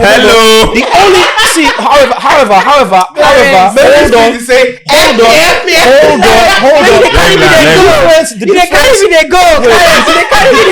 The difference with women, however, is especially if women were raised right. All right. Yeah. If women were raised right, in those your 20s where you're making those 60% decisions, stupid decisions. Yeah. Right. A woman that was raised right. Yeah. Right? And by raised right, yes, father, mother, but like your mother sat you down, right? To not necessarily force you to do certain things, right? But also looked at you and understood and already had the hindsight of this is how my child is. I don't know how you guys know that, especially about mothers. Yeah. Mothers will, if they have 5 children, they know the child that they will call when they want somebody to feel sorry for them. Yes. They know the child that they will call. That- When that's they start to take care of It's time cities, to fight. right? Yeah, they do. Your fathers don't know that until they are like in their late 50s, and that's when they start noticing those things. Your mothers already know. All right, they already know those things. So if you have women who were raised right all right, they start knowing some of the stupid decisions that you are making, right?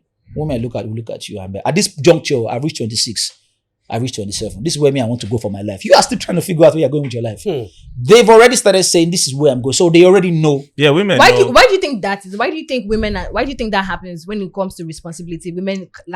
Women understanding or catching up on responsibilities faster than men. I don't think that's true. I think what it is women, men are born, African men, black men are born with responsibility. Nigerian men are born with responsibility. So I don't mean like financial. I get what responsibility is not Like- even the conversation. Yeah. Guy, men have balls. True. So let me face. We have dicks. True. So because you have dicks, if you decide that you want to piss now, bring your prick out, go there, piss. If a woman wants to piss, she has to find toilet or find a very coded place. So And women- she's a lot more. All right, she's a lot more. She starts seeing her period at a particular point in time. Yeah. So the reality of being a woman hits her a lot faster Yeah. than it hits you. Yeah. Right, boy. Oh, you're saying if you are using responsibility to gauge guys, then you say the same thing about boys and crime. Look, if you just go there, still here, do a couple of things here, you have money, you pay this thing, you feel like you're a man. Because you are paying the bills doesn't make you a man. Facts. Hmm. Facts. Right? You have not come into the realization of what it means to be a man yet. That's one of the biggest problems that we have, especially when my country, I can only speak for my country, is the fact that once you start paying bills, you start Feeling bigging like a up. man. And a lot of families, because of poverty, are kind of brace that up. And make you feel that you are a man because you are paying bills. I would like to interject here and tell you a story I saw recently. A community in Benin, police came to arrest their old boys. The community chased out the police, beat the police out. Yeah. Mm-hmm. I saw it. Benin is one of those places where your mother will call you and say, your mates are doing Yahoo, what are you doing? Yup. You're working in bank, shame on you. Yup. They will even buy you. Some parents even take their children to where they can learn how to do Yahoo. That's crazy. That's where we are. And that's what it's seen. I get your point now, because that's what it's seen as if you have money, if you can flash, you can pay You are the bills. man now. Yeah, you are Man. respected. man, but you're not. And that's a dangerous mindset. You're not. What makes a man a man? I was gonna ask that.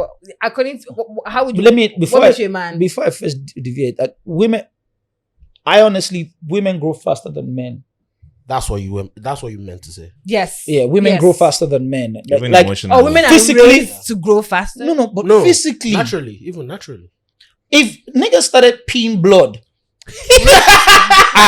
At 12. at 12, 13, nigga, you're gonna think, and that's always going to be as you would think very differently about how you move. I get that, but Clarence, we You cannot go, calm also down. deny that Yeah. children are raised differently. Oh no! See, Parents raise the girls.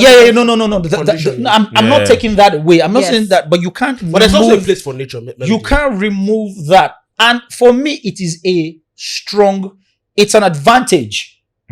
All right? It's an advantage if the world wasn't in a place where, you are in this situation. If African women were,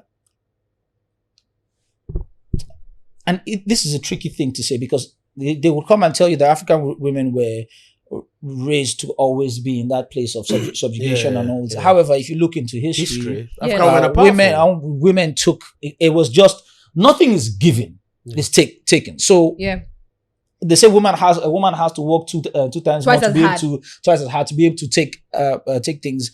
All right, it's my analogy with female artists and male artists, right? It's harder for the girls. It's harder for the girls. However, 5 boys can have hit in 1 year. Yeah. Next year, we cannot only remember 1. Hmm. If a woman has a hit I don't in think 1 that's year, true. If woman has a hit, you know the reason why? Because there are not many women. I have signed There are more. not many women. No, apart from there not being many women, yeah. And there's a reason why they're not apart from all the other fucked up shit that happens and all of that, right? I have probably worked with more female artists than anybody else, right? And I can tell you this as a record label. As a record label, I like to always pride myself as the fact that I've signed more the last I counted, but as of now, I don't know. With Empire and everybody, I don't know. No, that's not a diss. They have it's a fact, right? But a woman's artist development is total. So the experience you get from a female artist is way superior from what you get from a male artist. What do you mean? A woman's brand is complete. How she looks, how she performs, right? The way she has to work with her voice. She does the work. Tiwa is not a fluke. Tiwa is a gladiator. Facts.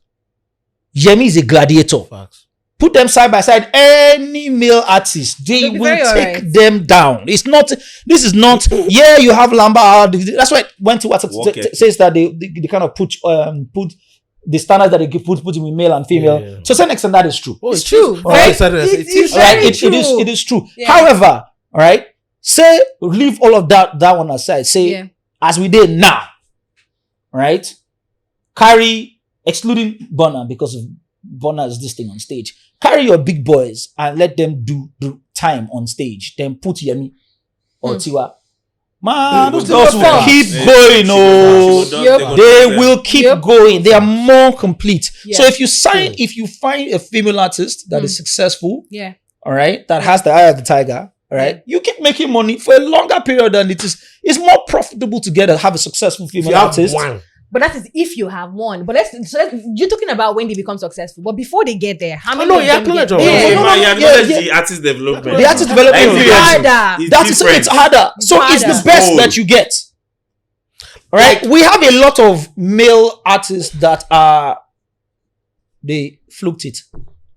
It's fluke. It just happened. Yep. This hit just kind of happened and all, and they didn't have to do. Then they start when a female artist is doing makeup for 2-3 hours, right, and you are dragging your hair and all of that, then you set, especially when they can perform, and you put the shot down. God, when Tiwa has finished doing this thing, all right, change power comes on set, and you say action, and she begins to perform. The rest is history. You know that. Something there. It may not blow if it does not blow, but you know that this performance is art. This is art. She's 100% present. Mm-hmm. Now I don't know about the newer generation or how this thing is going on, but back in the day, I agree. Some of them. That's why we have artists like Beyonce too. Please let's continue this. Let's continue our conversation. So what are we doing now? Is this not conversation? What are we doing now? It's not conversation. But that album is good, Sha.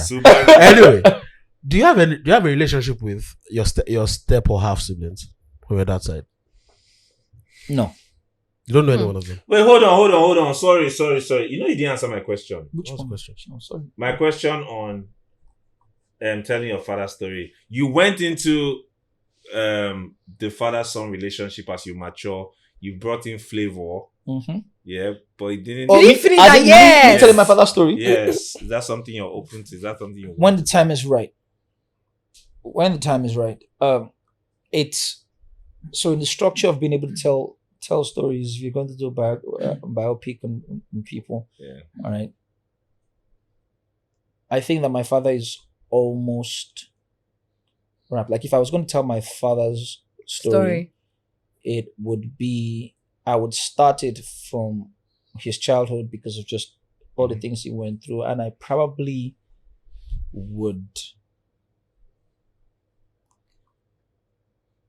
do a time skip, either end it at the Dancing Time album. Sorry, simple question.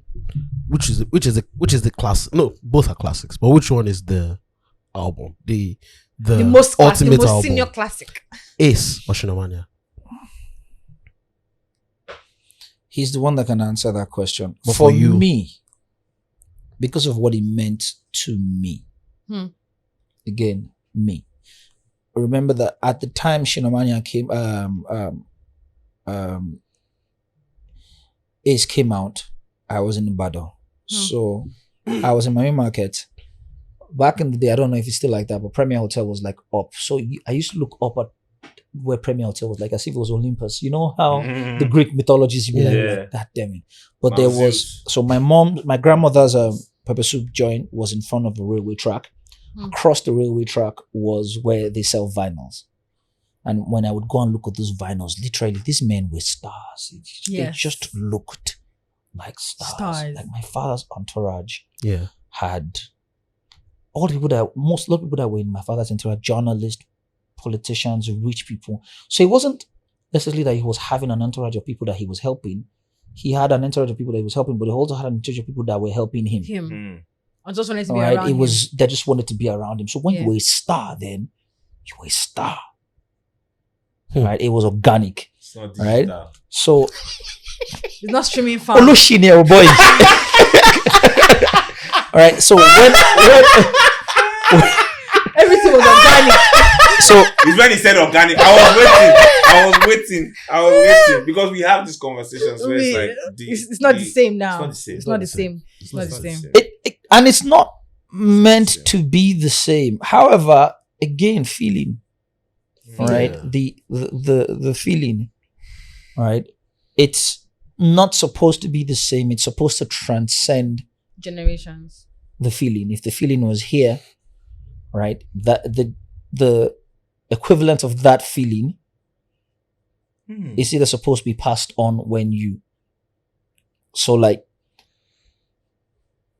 nightlife in Lagos, all right, in the 80s, if you were to compare just the experience of it, I mean, there's a lot of things that play into the fact, but just how much of Nigerians did you want to be in the 80s as opposed to be anywhere else in the world? Was this the place to be? Or is it that condition is what brought us here? Or just because, or at this particular point in time, in 30 December, or it's like as if everybody's going to be around? Or did you just really enjoy? Baddies are always around. You just really enjoy yourself. And so even I'm guessing baddies means the girls, right? That can you not know baddies. Bad bench. We in this office, we call them best in bad bench. It was one of my editors that overall comments. Oh, you are the best in bad bench. All right. All right.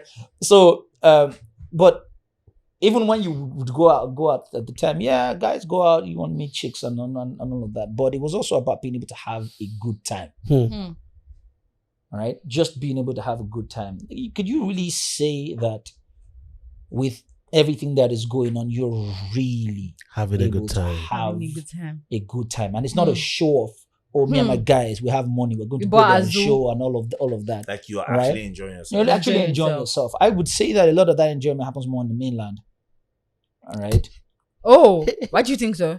Because look, if you go, I mean, I don't know, Shrine has kind of changed, but back about like 6-7 years ago, you went to Shrine, all right, just sit down outside, and it had nothing to do with they throw money. You can go with Shrine and having just about 10K in your pocket and have fun, right, and have fun, and still be more popping than the person that came there with 100,000 or 200,000 naira. I feel like fun is relative, because going to certain people, like you saying, go to the Shrine now to have fun, it's like.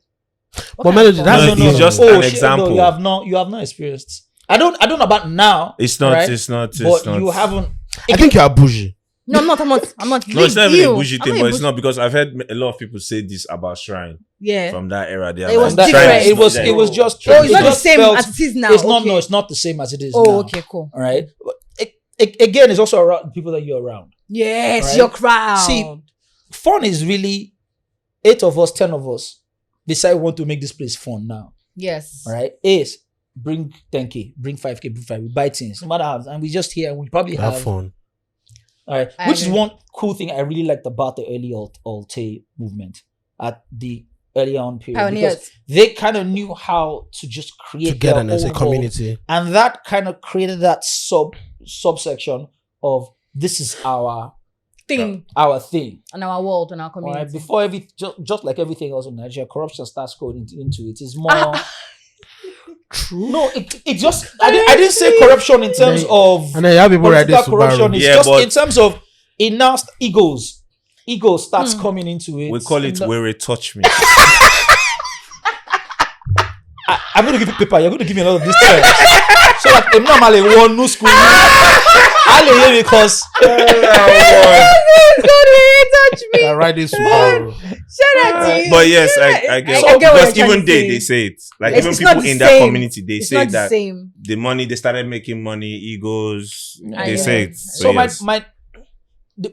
and you see that money making this thing is some people were making money. Mm. If everybody Everybody was making money. money, Some people won't be doing some kind of right? things other people. Then apart from people, everybody making money, everybody was at least all right. Mm. Yes. All right, but that's a different. By that, I don't think I've gotten to the place where I'm a different person when it comes to motion pictures from music videos. And Yeah. I think I'm becoming more that now. I like that. Than Are we allowed to? Not yet. Okay. right, I'm a different person. So So we can't talk about I am Not very yet. As in, we can't. meticulous about Sonny, details. shut up. When do you want to get there? Ew. Like, he has not answered the question. All right? Getting I'm there. very meticulous about details. All right. I would need to be able to have the kind of support that would allow me to do. go through the process Yes. in my head with him, because that kind of process, like me and my father can talk about the night I was conceived. Mm. He was Mm. there. I said me and my father can talk about the night that I was conceived. Conceived. Yeah, but that's the question. Like, he was there. Conceived. The amalgamation. Oh, The amalgamation. not in detail, not in this is how it happened, but this is The- what happened. the events that led to the Yes, day that this happened. Because me and my mom can talk about. We have Talk about that- such conversations. No, not Not the the sexual detail, act. bro. Yeah, Ew. Sorry, that was just big. Right, but Also, just sorry, because of man. the fact that I would still know. I mean, there was a time that I was called on Money Power by Madam Kofu and a lot of people. So it's I kind of know I the saw Sam projects that Magazine. Yeah. everything came out from. So Yeah. Yeah. as of Oloshi. Oh my How do you god. deal with this thing? I Wait. struggle. Nah, I struggle. here's another question for you. Your father was a Rolling Stone. Yes. He was the one Temptation sang about. Yeah. Were you at any time, are you a Rolling Stone? Break that down. He Like understands. his father had a way with women. Does he? I am not. Some people might disagree, but I do not have. If I had 20% of my father's skill, oh God, I'll be terrible. I'll be what? If I don't shut down. You'll be worse. I would have been worse. I would have been worse. In hindsight, when I think about it, I'd be worse. But I don't have. don't have the Capacity. skill. The facile ace. Yeah. The skill. The facilities for that big man. So again, some people might disagree. I've made my fair share of mistakes. I've also gone through my fair share of experiences. That's why I said I can't judge him. Yeah. No. When I was Because younger, he I could. said, like you but, said, but I when you become yeah. a man and you begin to When live through. Yeah, when you've made your own share of taking your own. Because I am also in the business. I mean, Yes. all right. Yeah, so of course the The what? Why are you always coughing? This cough will choke you. Choke you. Oh my head off! Oh my head off! daddy's here on there. Everywhere. Oh my head off! Oh my head off! But seriously, Clarence, I'm gonna ask you something, right? As who you are now and who you were, say, 10 years ago or 5 years ago as a person, do you think that your definition of or what you would look out for in a woman, do you think it's different now from what you at the time, like 5 years ago? Extremely different. I mentioned when you're in your, and it's because of the way the world has become, right? you were able to make decisions back in the day, way back when your 20s about what you wanted and none of that. But especially if you kind of exist in the do what I do and in the industry that I'm in, you don't know anything in your 20s. And this literally is anyone who's guys who are, and even girls who are in the same line of work. All right. I say this with my full chest. You think you know, but you have no idea. All right. You have no idea.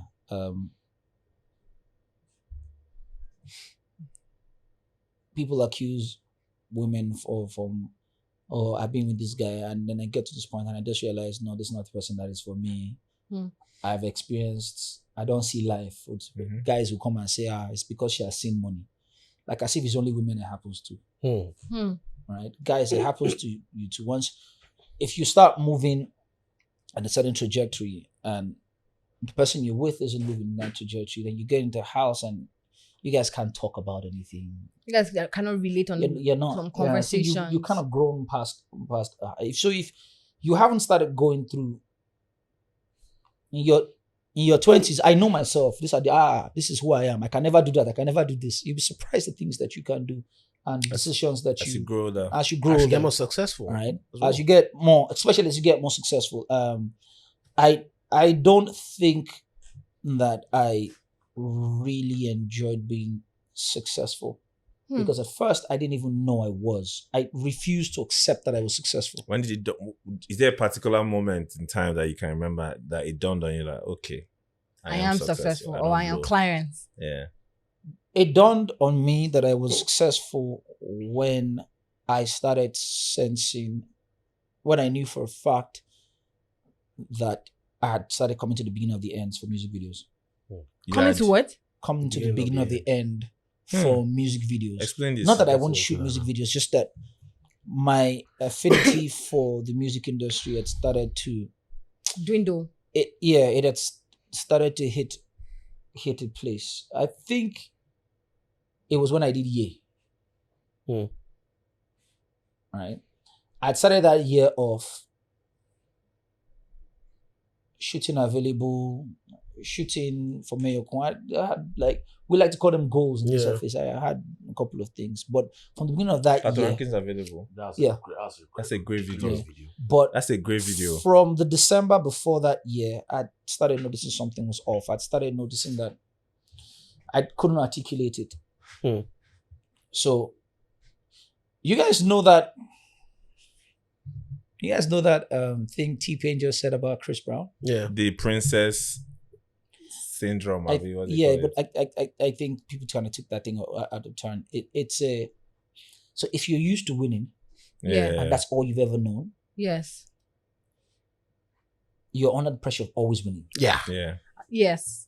When you lose, you don't know what to do with that emotion. You don't know what to do with it. You don't know how to process it. But someone who's been winning, losing, and kind of knows about that, suddenly at the point where you're always winning, you think that you're better than that person. And when you get into the place, and that's the person, that person is way more experienced than you. Yeah. So I had gone through my fair share of, I had losses career-wise, but they weren't really losses because I always had a system of being able to, all right, just keep going, find a way to just cover that up and just keep moving. So I'd been trying to hold on to the winning streak and just constantly being in that place or always being making the biggest videos for the biggest artists and all that. So we always just say that, and that Burna would definitely be the most valuable player and all that. And we kind of, what we was saying to ourselves that if there's anybody who could win the Grammys, it'd probably be Burna.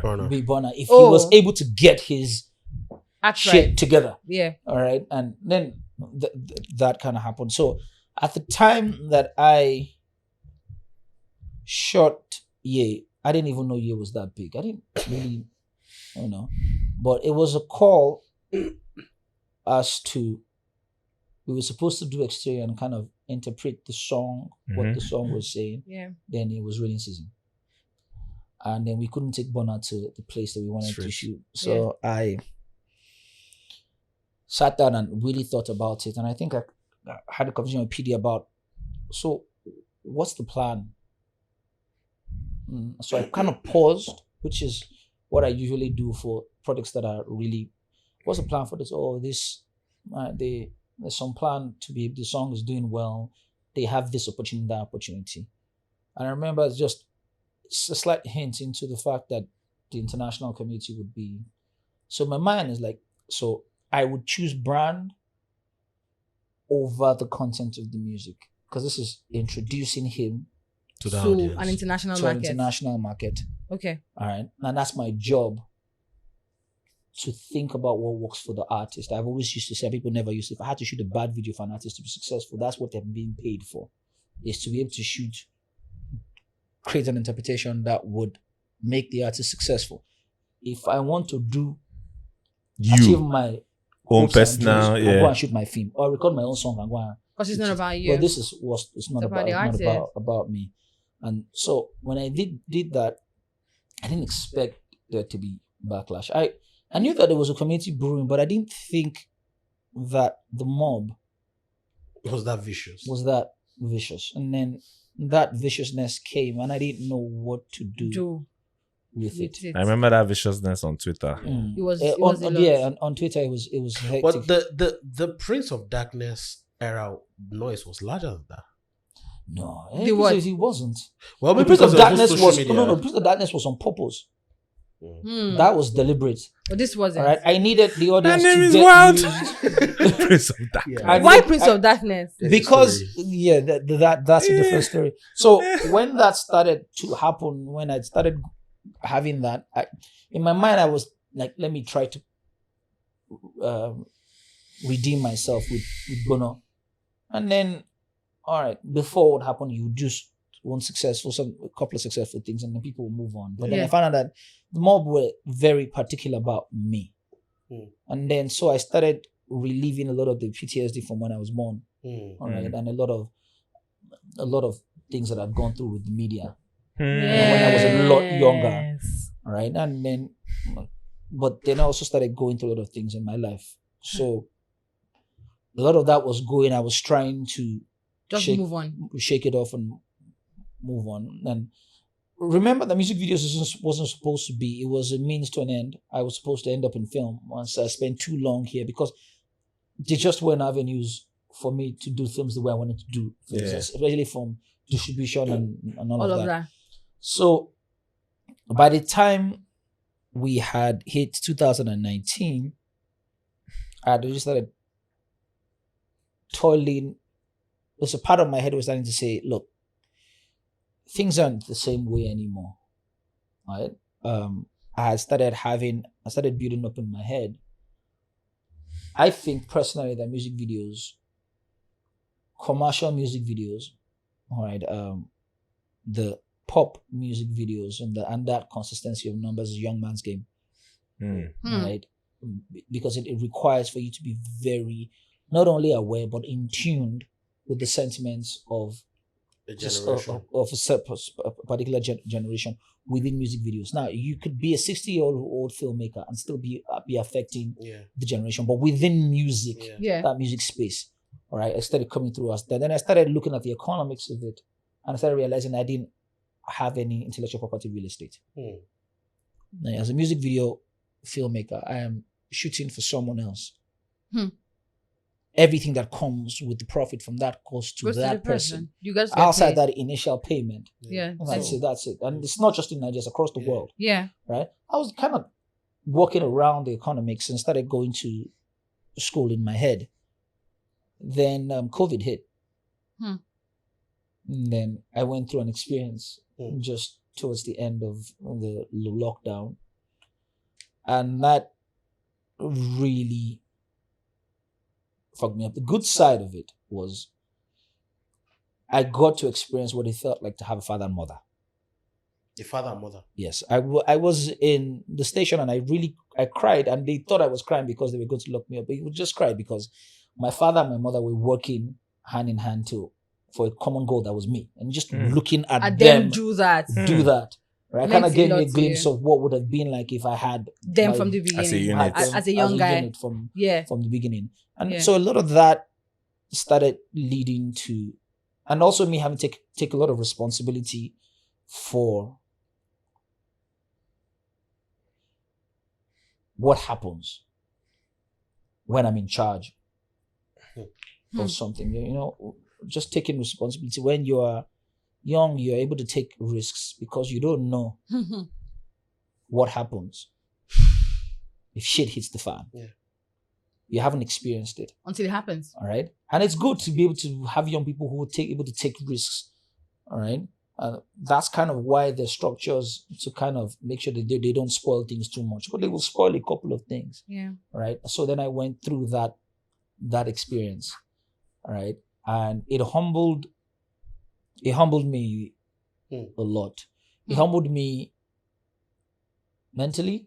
It humbled me creatively. It humbled me spiritually. All right. I'm nowhere close to being perfect, but just being aware Self-aware. of just how the world works in every plane, at least beginning to on Understanding. that path. And so by the time that was over, the way I really started looking at music videos is very different. I don't care about the popular video shooting for the biggest artist or the But popular. don't you think videos. that's coming from a place of privilege? Because you've done it. You've been there, done that. Oh no. Yeah. Okay, but even if I hadn't been there, look, I have colleagues who have not shot. Another thing I said when you keep putting when T-Pain was talking about it. So I respect and appreciate them a lot more. All right, because I started looking at their model, their business model, their life model, and started seeing they probably went 2 years without shooting any big video, being attached to any big music. artists. And Yeah. they were they still able to working. balance their lives and still be able to have lives, right? And so the place of privilege was before 2020. That was when I was in that, we could fight it and we could balance it, and that's, I really don't care about this and all that. That's where that place of privilege is. The place of being humble and understanding started from 2020. After the experience. All right, after the experience. So it made me start to really think about what I want. But a lot of, before it happened, during the lockdown, I spent a lot of time studying on economics, on politics, right? Not just the social construct, understanding what community really means, all right? What it means to be a good citizen, not just for the name of being a good citizen, all right? The need to be able to move people forward is the only way that you can move forward, right? And not in giving people money, but in creating opportunities, right? And so after that happened, and I started understanding why it's hard to create opportunities in Nigeria for people. All right. So lockdown, these politicians, let me not necessarily say politicians. These the people who have been before me, who've had opportunities and all that, they all messed up and they screwed up and all that.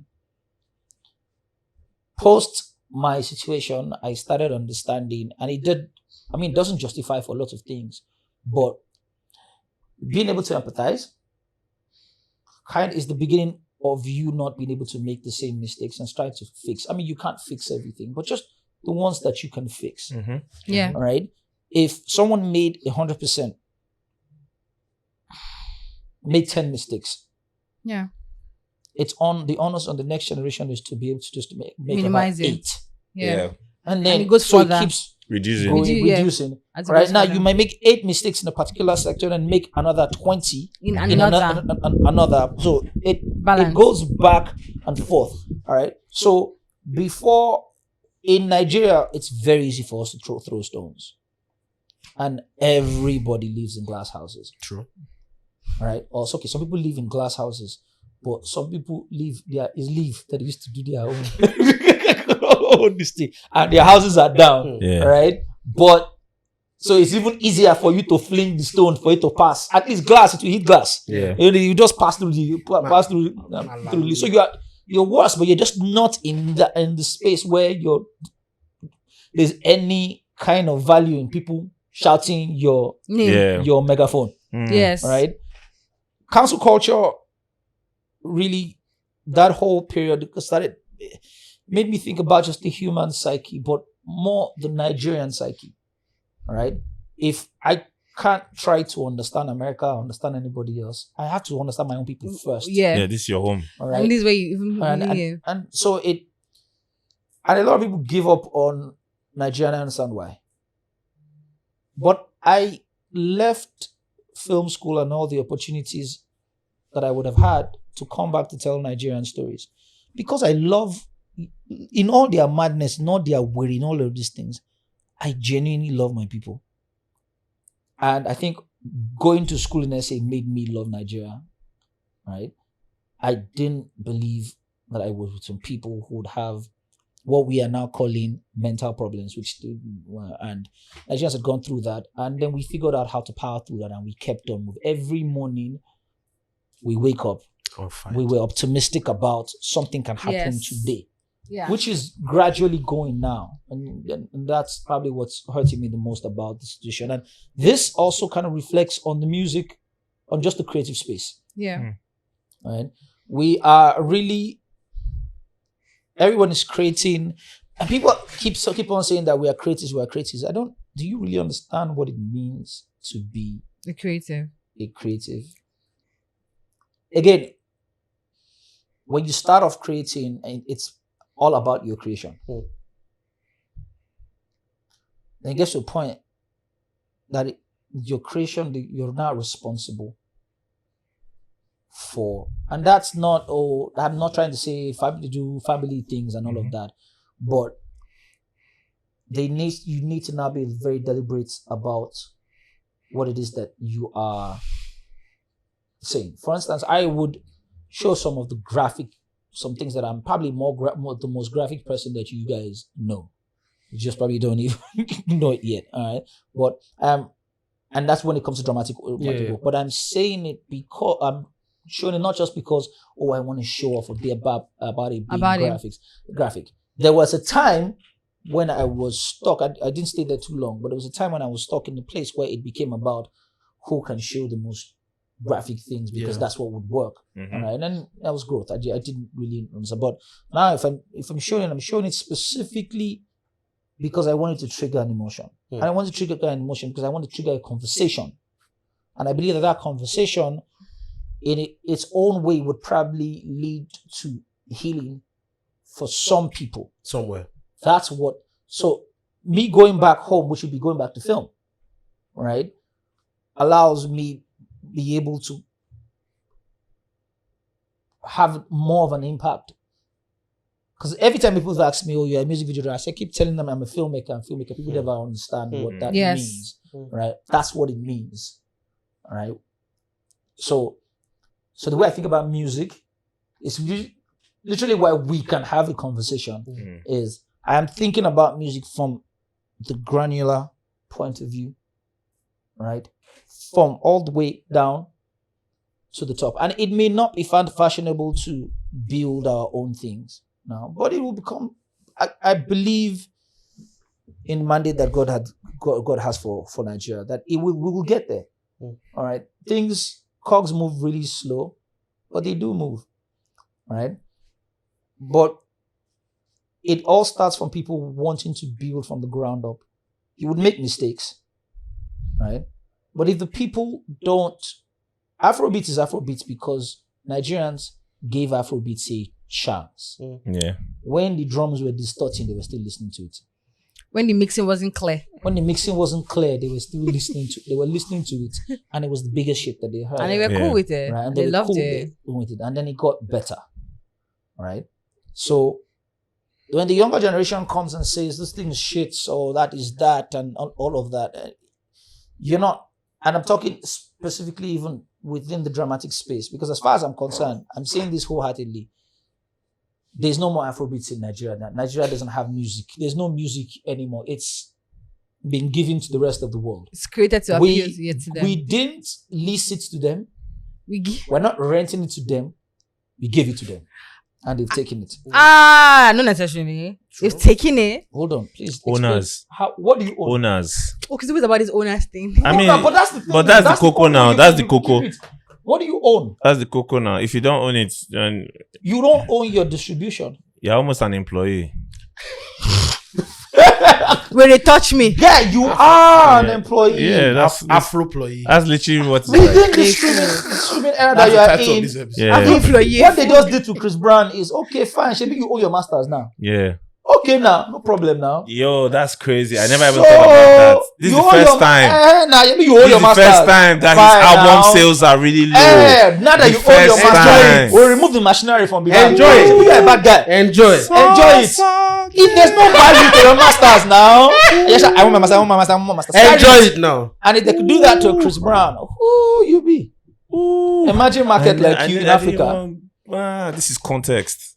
I never even thought about it. Go and try this. I was just K-pop. worried. Come and be either. Go and For try the it first with- time, with Chris niggas Brown's K-pop. album sales are really, really low. I For feel the like first I feel time like ever. I feel like subsequently, maybe when he continues to record, when he continues to learn the market as an individual artist, The fan to base get is better. changing, bro. Because we have artists who own their masters and This still fan able base to is make changing. sales. The fan base is changing. Not as much. Jay-Z owns his masters. He's not doing a lot of owns sales. her masters. Beyonce has not been doing great. Beyonce Sales does wise. Beyonce even own a master? Yeah, she does. I don't think so. I don't That's what I With read. Colombia.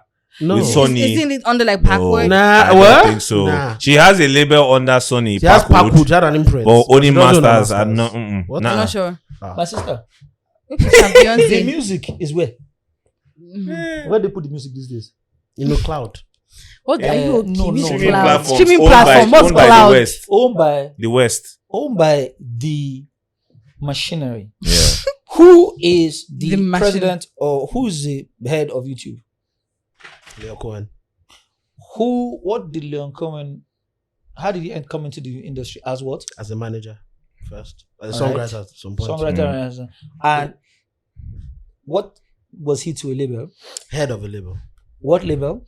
Def Jam. So, and Dr. Dre and Jimmy Iovine are what? The Interscope. Same label. Apple, Say Apple no Music more. Beats. Say no Yeah. more. Say So, no more. it's the old I already beast. feel bad. One company, they just said, "Oh, my friend, My oh, friends yeah, and yeah, I. yeah, you take this and take this." When the young people had destroyed the whole streaming this thing and all that, they rearranged. Wait, Jimmy was the first head of Apple Music, actually.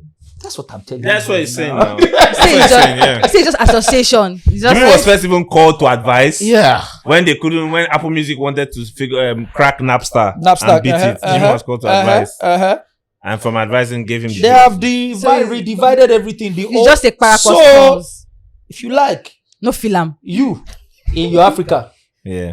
go and poke the machine Poke nose. and be a fucking idiot and see how they will shut you down. It won't take you more than 2 years. 2 years. Took Bodru now. 6 months. Your two singles. Still at one, you are done. Now they are now controlling You how now drop you are album, now you no even enter. consume it in your own country. So you Yes, can't they do. run back to your Yeah. country. They do. Yeah. They do. Huh. They do. So you can't run back to your own country. So you have to stay there. If you are, whether you are there, want to get here and here. Just be touring. They do. You can't talk. Because they won't give you pie. I mean, like it's like Rock Nation, Live Nation. yeah. How much is it? Not 40% of the concert thing or Yeah, this thing? They are not part of the machine. Yeah. Time man, no shaking. They Yes, will sir. remove you from Glastonbury. You think that because you have You Grammy, won't perform in you are Lollapalooza, okay. Rolling Sure. Rolling Loud. You won't perform at Rolling Wireless. You can't. They will unplug the way they will unplug you. But Clarence, do you think that all of these things that you've gone through, the backlash, the negative press and all of that, do you think it affected you in a way and changed your perspective of people or how you see people? Yeah, most definitely. There's no way in life when you go through it'll affect how you The older you get, the more objective yeah, you're the supposed more- to become. what you're supposed to become. Sometimes Supposed it's to. not objectivity, and true objectivity, it's hard to really to attain. to really attain because you keep getting older and your perspective Keeps change. adjusting. All right, there's a line that we really like from Warrior the series. All right, Great series. Is it back? season No, one. they just started shooting They started season shooting. 3. So They season announced. 1, when the old man said he could crush a man's skull with his hand when he was younger. Now he can't even lift his hand. But what he lacks in physical strength, he makes up for in perspective. Eco.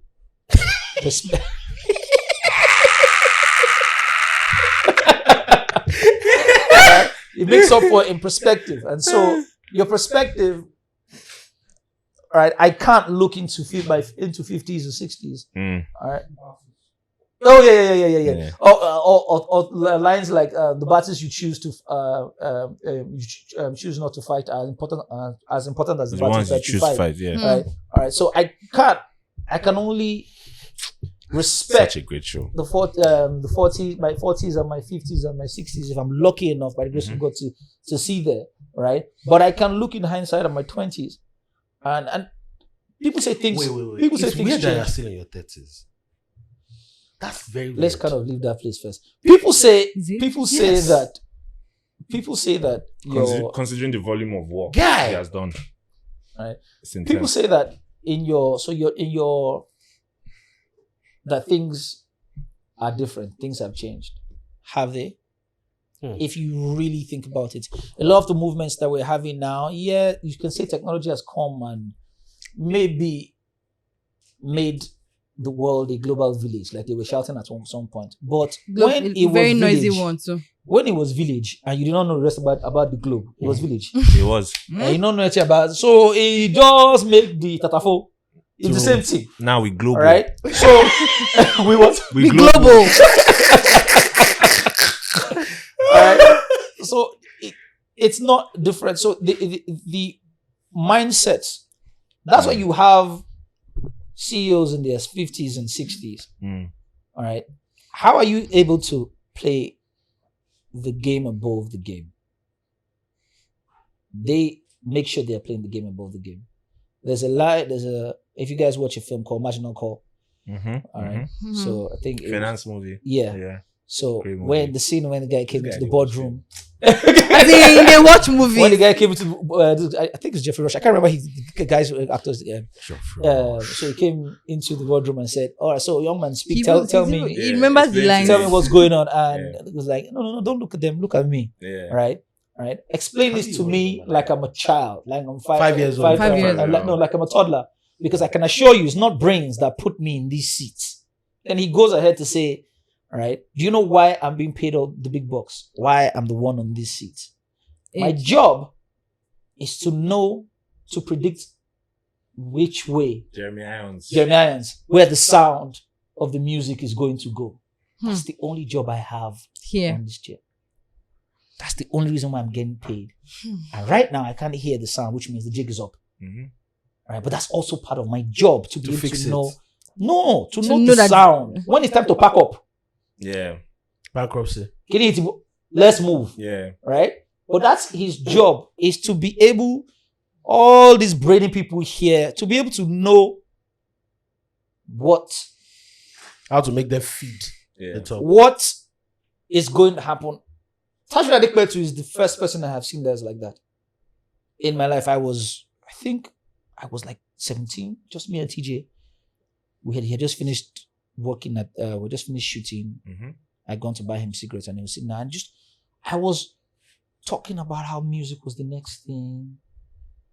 This was when I remember you know how you'd buy the Big Boys Jigga Man CDs with the videos, and it's always foreign videos. And then I bought one CD and I looked at the back and I saw Remedies and Plantation Boys at the end. So You were I like- rushed from Ikeja to Ifako, and I got there and I said, TJ, see, they've gotten onto the CDs.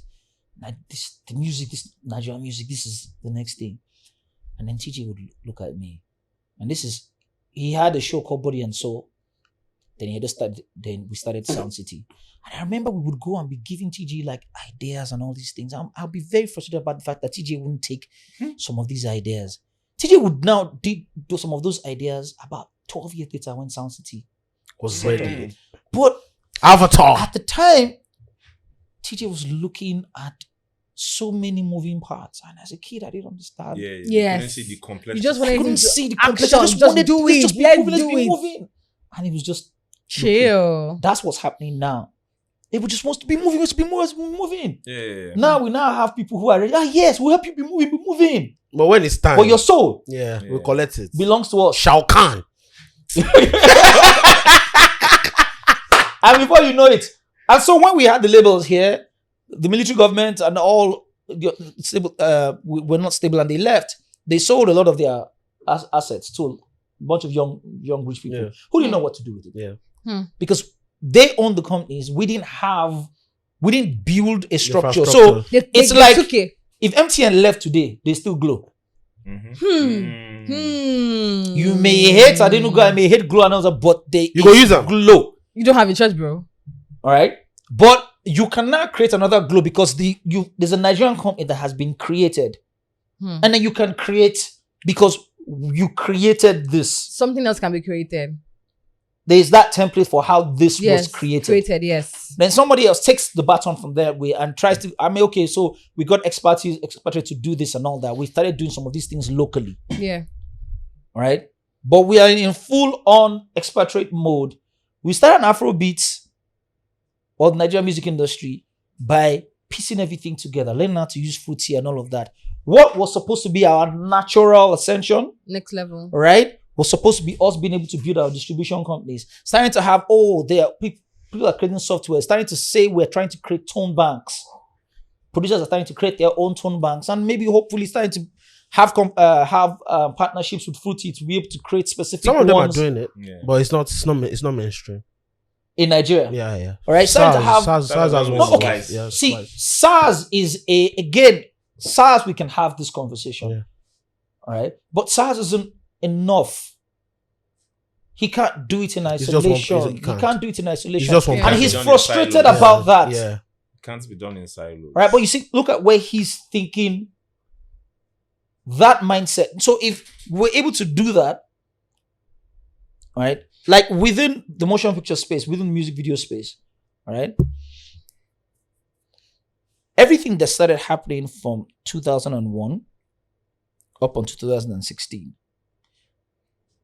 even without knowing it, I was aware of it. So I was conscious about it. We were trying to build a language, a visual language that was specifically the Afrobeats. So if you watched an Afrobeats video, you would know this is certain characteristics. And so I was trying to build our departments, trying to build systems for styling, trying to build trying to build different things, moving parts. And then so LA would take on from there. All right, all the other boys would take on, and we were adding. All right, we were building sections, and even with models, all right, what it would take for you to be in front of the camera, being able to take care of yourself and all of that, blah blah blah blah, all things that modeling, because people don't realize that video vixens were constantly frowned upon by the runway models. Yeah, all right, they were superior, and video vixens were. Right, and so the fight for even the rejected runway models now wanted to become video vixens, and video vixens now being able to look at those ones and like, well, you're not better than us, and that's begin to close that. That's gap. culture. Was culture, all right, and constantly trying to build that. So by the time the generation, which is the generation that Meiji came with, that entire, which is even a global thing, just that because we didn't have foundations here. If we had been able to have resources to actually have proper infrastructure, which I clamored for in a long period of time, we probably won't have lost it, right?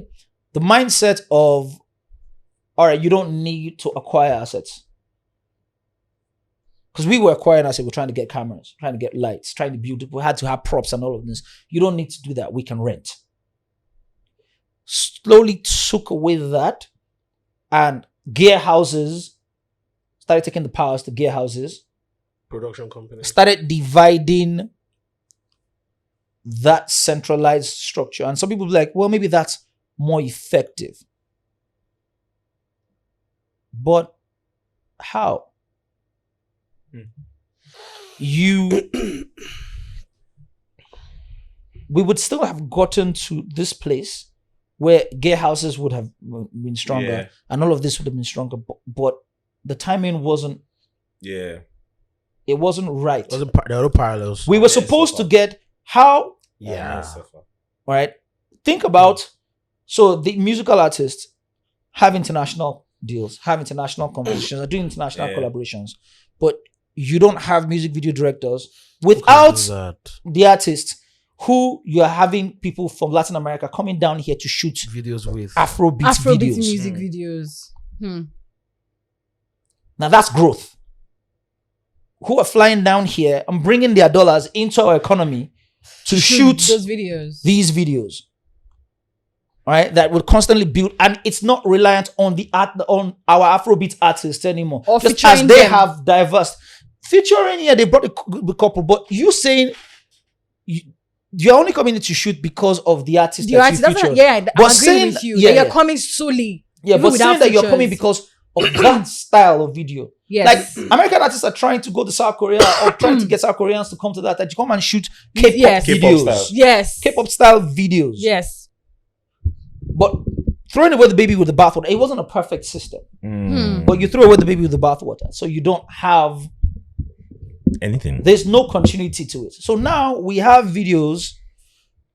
When was the last time that you had a Nigerian dance? A Nigerian dance? That's still... We do. Which one? The Buga has a dance. Oh, is that the kind of dance you're talking about? Are you going to compare Buga to Bese? True. No. I'm talking about dance now. You know, so when you the Buga dance will go Buga. It can't go on another song. Yeah. When everybody is Bese. No. The last one we had was Palliative.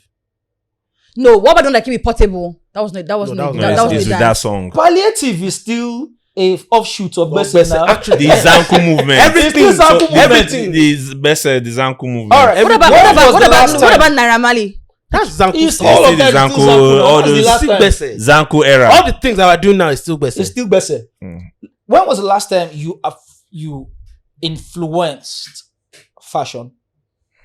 That's the music space. Yes. That should be Naira Marley. Ote. No. It's also Ote. Naira Marley came after Ote. No, Naira Marley is in Ote movement. It's around the same period of time. Ote now. You keep forgetting that Naira Marley is a UK boy. From Jackpot. Naira Marley is a UK boy now. All that entire movement started. And hold on. Now let's understand something. You did not influence fashion there. You brought it back. You picked up the fashion that was already existed in the 80s and 70s. So when you say across the world at the time. Yeah. So the Naira Marley fashion I'm speaking about, right? I'm talking about the way the no belt wearing. Nah, that's not it. But he was influencing fashion at the time. Not really. That was not it. It was more of a subculture. It was subculture. It was a mindset. Yeah, but people have been doing that now. Not wearing belts, sagging. Yes. That ain't not. I'm talking about the fact that you influenced the way people dress. You pushed Ankara so much that Beyonce had to acknowledge it. Yeah. That was over a couple of times. That hasn't happened. That's happened in a long time. So, how have we gone international? Afrobeats to the world. How have we gotten international? When was the last time? So you keep talking about sounds and all of these things.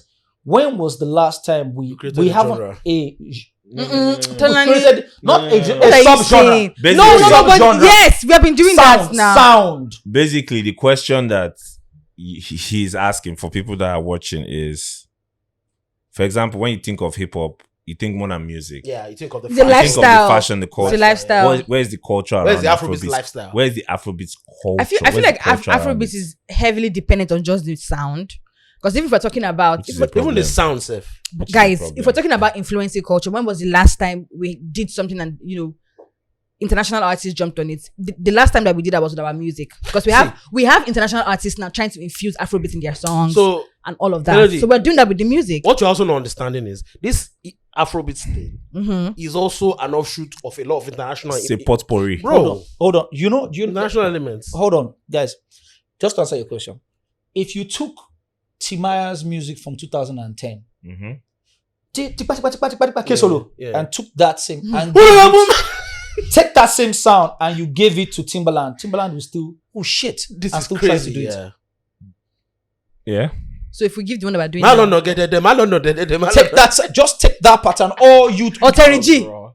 That's what I'm saying. It's the Free same thing he's madness. talking about. Or again, a lot of the sound. Take the entire Starboy album, Superstar album, right, and take it, and it will still be a classic. And they would still, because a lot of offshoots of what you are having, it still comes from that album, right? So it's not the influence that you say you are influencing them. It's not now it was created. You're too young to have lived in these eras of music. Yeah. It doesn't Like add the up. tempo you guys are talking about, everybody's talking about now. It's only cool. Yeah, it's dumbed down. It's And the slowed down. progression of Even, chords It's is slow down. What's that Burna's song that blew up? Like to Party. Yeah, we've come with like the Same, BPM has slowed down. It's pretty, Yeah. The All right. BPM has slowed down. So you're saying, when was the last time you brought anything new to the table? They are catching up to things that we had already, the mindset that we'd been in 10 years ago. Yeah. They're just catching up to it. They're just catching up to So it. we're not creating anything new. We haven't created anything. This is the biggest problem Now. that we are facing now. Because the moment they feel that they finish absorbing That's it, what I'm going to as ask. complex as it is and all of that, it's a phase. It's something else needs to come. Movement. And you are now under pressure. To create. And because everybody is very individualistic in terms of how they are thinking. Yep. I want this new sound. I want to be the that, pioneer. right? I want to be the, yeah. SA moves with a sound. We move and say that's the sound that is reigning and try. Take And it. you're not really trying to create. Your own thing. And because the creation itself came from a place. It came from a place that was hard. It came from a place that you needed to survive. You needed to be able to create an identity for yourself. And no one else is going to hear you. But the people that are around you here, you wanted to be able to give them something that was new. Yes. And you took all your influences, but again, you could go into the streets, go and get here a sound. Something that people are fucking with. Even the street sound, it's not being exported. It's not being exported. No. And we are taking their street sound though. Drill is street sound, basically. Do you think that there's a chance that the international market is going to get tired, or we're going to exhaust the Afrobeats movement thing? Time will tell. Honestly, that I'm not God. I don't know how, with the way the world is this volatile. Planning a fool, but it's okay. They moved on from reggae. They moved on from reggae. Again, Afrobeats is not reggae. I know. Afrobeats is not dancehall. All these things were one thing. Afrobeats is Complex. It's too. So it would just be the worst thing that can happen is that we're tired of these Nigerians. Or we're Let's start tired of this making it. African, this thing. This is the new place that is, and we're trying to move. But like you said, the problem with Afro, it's not a problem. The unique thing about Afrobeats, it's its ability to adapt. Like now, Burna Boy could easily go and do house music. Shout out to Beyonce. Burna Boy can do house music. Apparently, ladies and gentlemen, I have news. What's that? I've not seen the Kizanel interview on the Breakfast Club, but apparently he said, what's that his genre again? Afro classic. Afro classic. He said it's not a genre. Please continue. He said Afro classic is not a genre. That's my correspondents are telling me now. So are you guys seeing how Get out. how vain? Like, how can you stop us like that? Get out. I feel like Is that why are you serious? Do you know that I was thinking maybe Something hot. No, I thought maybe Charlemagne the God posted something saying that they lost the file No, or it's something. fine, Like it's fine. that what you stopped us for. Tolani. Meanwhile, we have to wrap up because we've done 2 hours plus, and one of the cameraman is sitting on the ground. So we have to wrap up. We have to So it's Tolani that caused this thing because Tolani kept saying we'll get to the video. Let's get to the videos. We have been talking It's about okay. videos, but Clarence, we might need a part 2. I'm just telling you in advance. But We might need a part 2. We might. Yeah, we might How actually. many times have you guys done part 2s? This will be the first time we'll do We it. plan to do a party with also you, Bliss. Yeah. Yes, because we Maybe didn't we'll enjoy. do it together. Yeah. You know what? Let's do it together. We'll make it joints. Yes, we'll make it a joint episode. Clarence, are you still signing artists? Huh? No. Do you ever plan to do that again? Clarence's friend in the background is doing God for He said. What? Do you guys hold on, wait. Do you guys know a group called Straight Butter? Yes. Oh jeez. Yes. That's Straight Butter right there. Yep.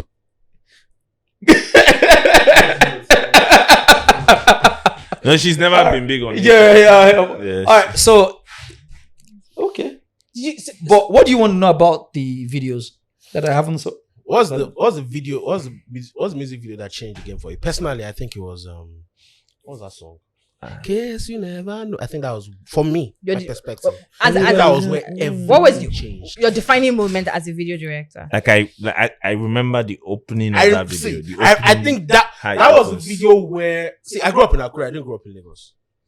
You should have stayed in Akure. Why did you come to Lagos? For better life. Well, guess what? But they film me for Afro classic. I don't know. I should have just stayed in Akure. I don't know. Right? So the perspective, when you think about it, that video was the one that everybody was, man, who is that guy? In case you never know. I'm not joking. But what do you think? The one I was given the opportunity that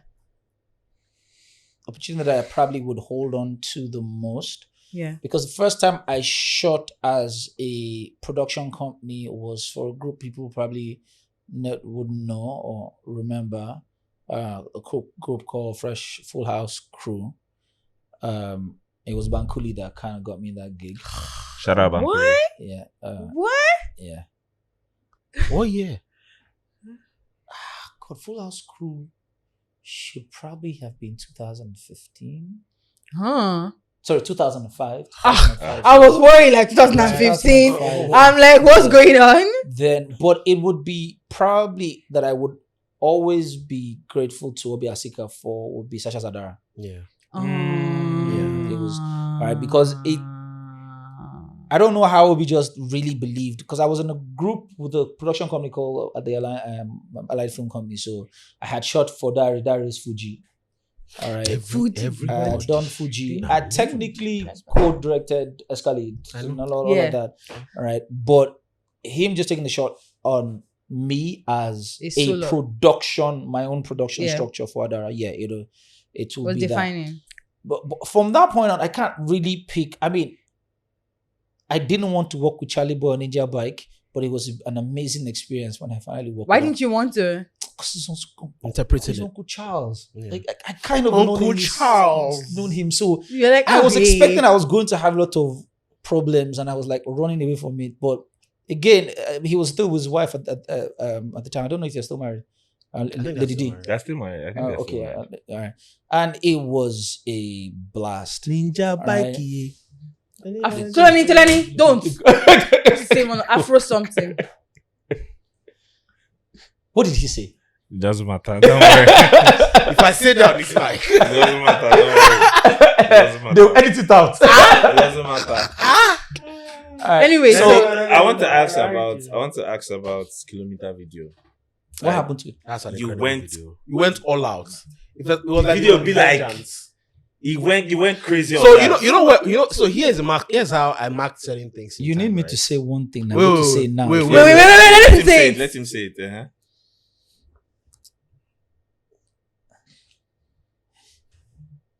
My mic drop just in terms when it comes to music videos and my contribution with music videos was Bonner's Grammy performance. Right. So all of us that kind of started around like the same time, and it always been like the Grammys, you know. Yeah, that's what's Right? been there. The Yeah. That was initially your mic drop, right? All right. Initially, what? The mic drop was the initial one. Which initial? Which Is it? initial? Now, the Grammy performance. Uh-huh. Is it your mic drop, or at the time? That's as in your terms mic? of contribution. Okay. All right. Oh, like okay. contribution. The Zenith. So, but at the time I was doing the Grammy performance, it didn't mean that much to me anymore. All right. The Grammys and all of that, I didn't really. When you're younger, yeah, on Grammys and all, but, That's right, but yeah. I didn't really care that much for it. However, watching him win. You Was were in it the house, different? Abi? Right? Were you in the house? No, I was here, Okay. guys. Watching him win really just, because I cried. You cried when he No, won? I cried. I cried because of where I flashed all the Way way Like back. the history. to Ray Power. Raper. I flashed all the way back to Kenny and D1 from Ray Power, Oh. right? And it was almost in my head. Everything just played. Full moon, full circle.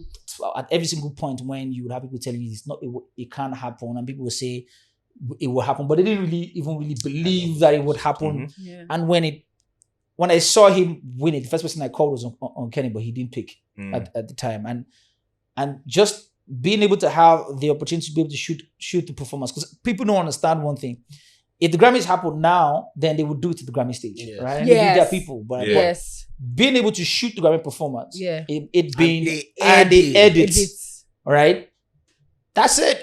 That was shut down. Yeah. All right. I was like, okay, yeah. There's nothing at that point in time, as far as music videos are concerned. I am the Michael Jordan for Nigerian music videos. At that point, music made me feel like the Jordan. But you know the funny thing, and so it's not even the fact that that can never happen again. You can't take that. That's a moment. That's a moment.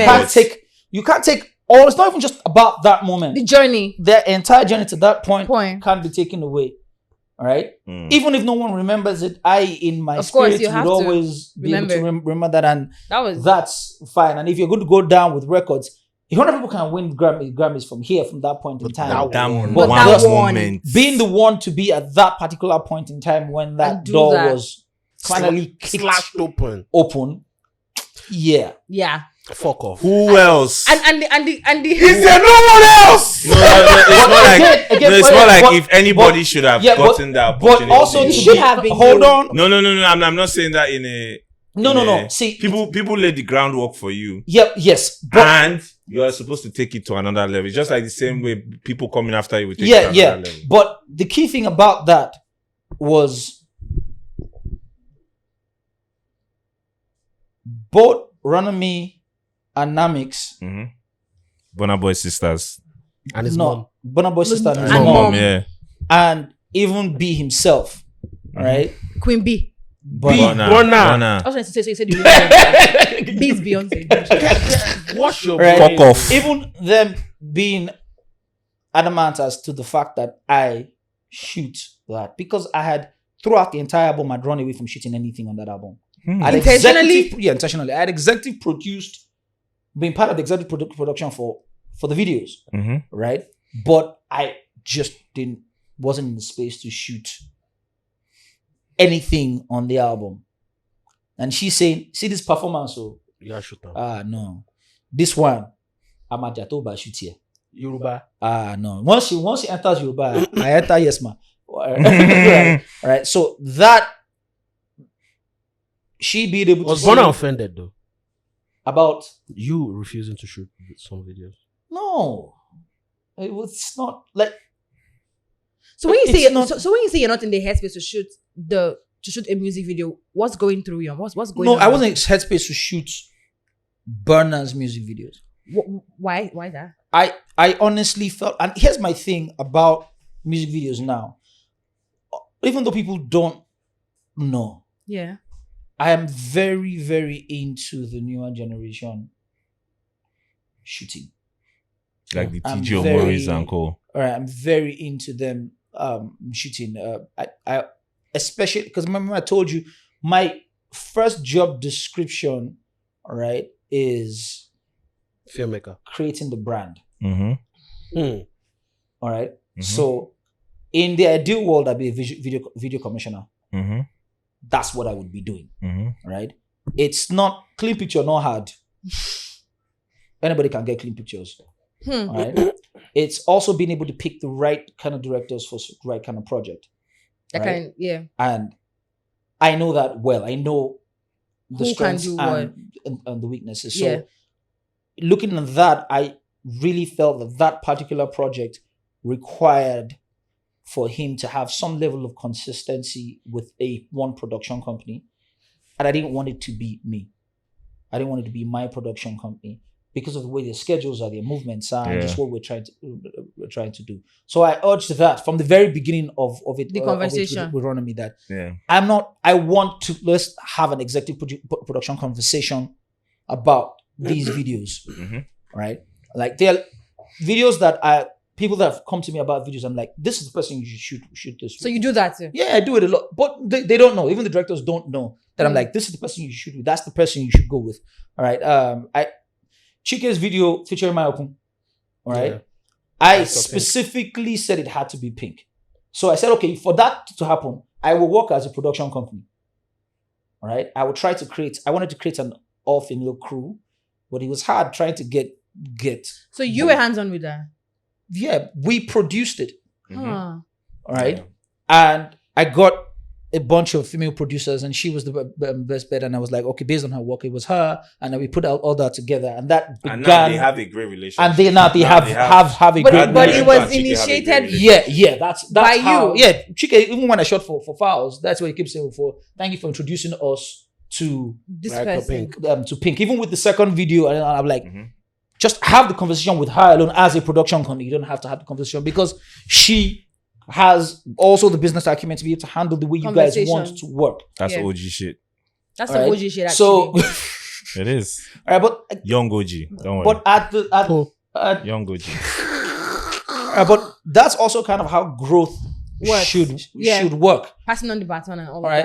that. It's not just about passing on the baton, because it needs to be passed on. But if you look at other people that I should be paid for knowing the right people to do. Because knowing where to put the right team It's to do not a certain things joke. is what people get paid for consulting.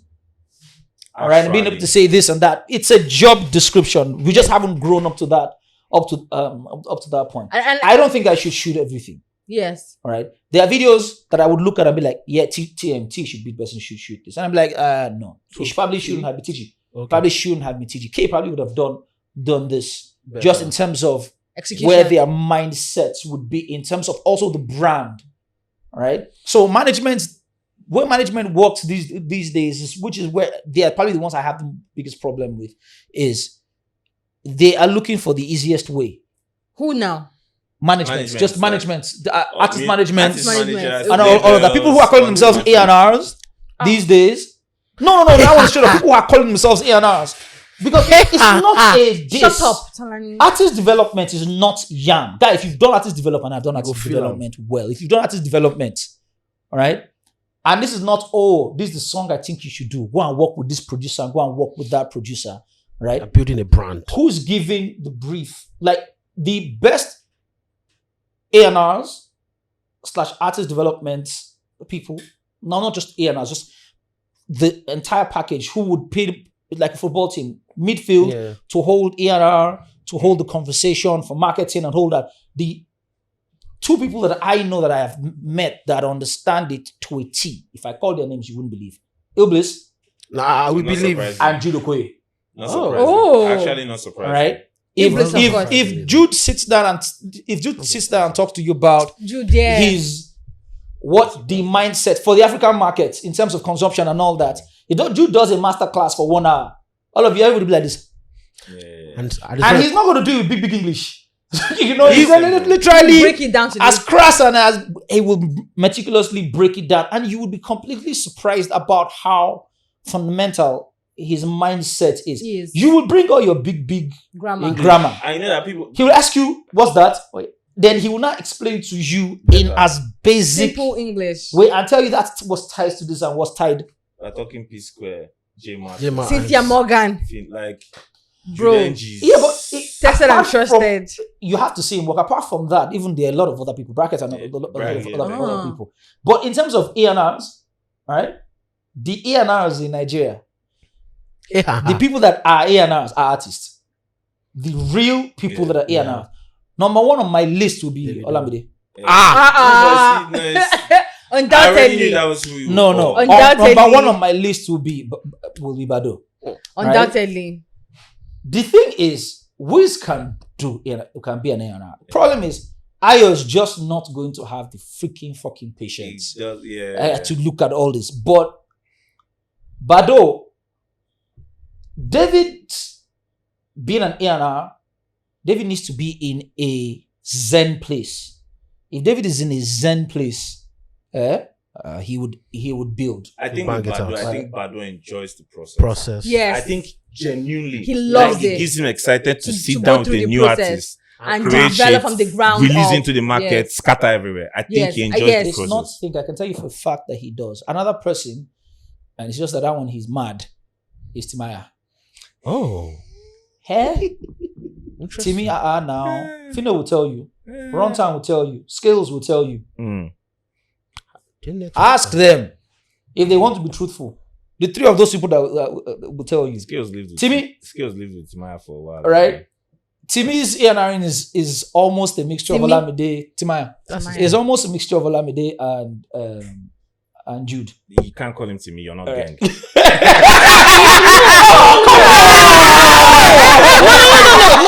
But you know, Some I people said not it mistake. before. Yeah, Every time he says his name, I have I to was make. joking. I get it. Right. I have to make him say the actual name. Melody College. Tolani, And shut your mouth.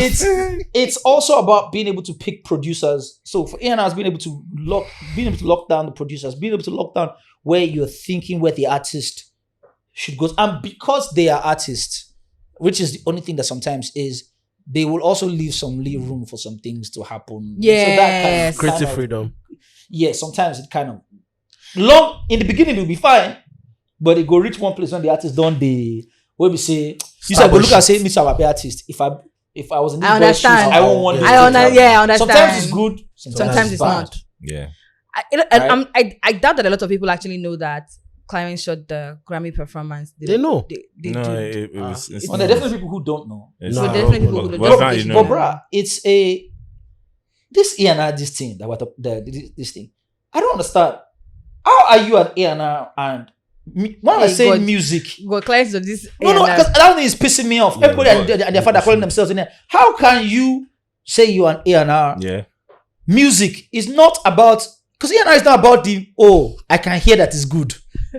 Anybody can do. Anybody can be that. All right. Anybody can hear No, that. it's good. it cannot also take certain amount of information Yeah, no, because but- you are around. Solani, space of shut up. A&R, Yeah, now we don't know genre. right? No, That's not possible. No, like- he's talking about some specific people. Yeah. And I will not aid and abet you in that. No, clients like anybody can hear music, melody, and feel it. Then hear it what? takes music or come out because I call melody. That's Relax. me, girl. What? I identify as penis.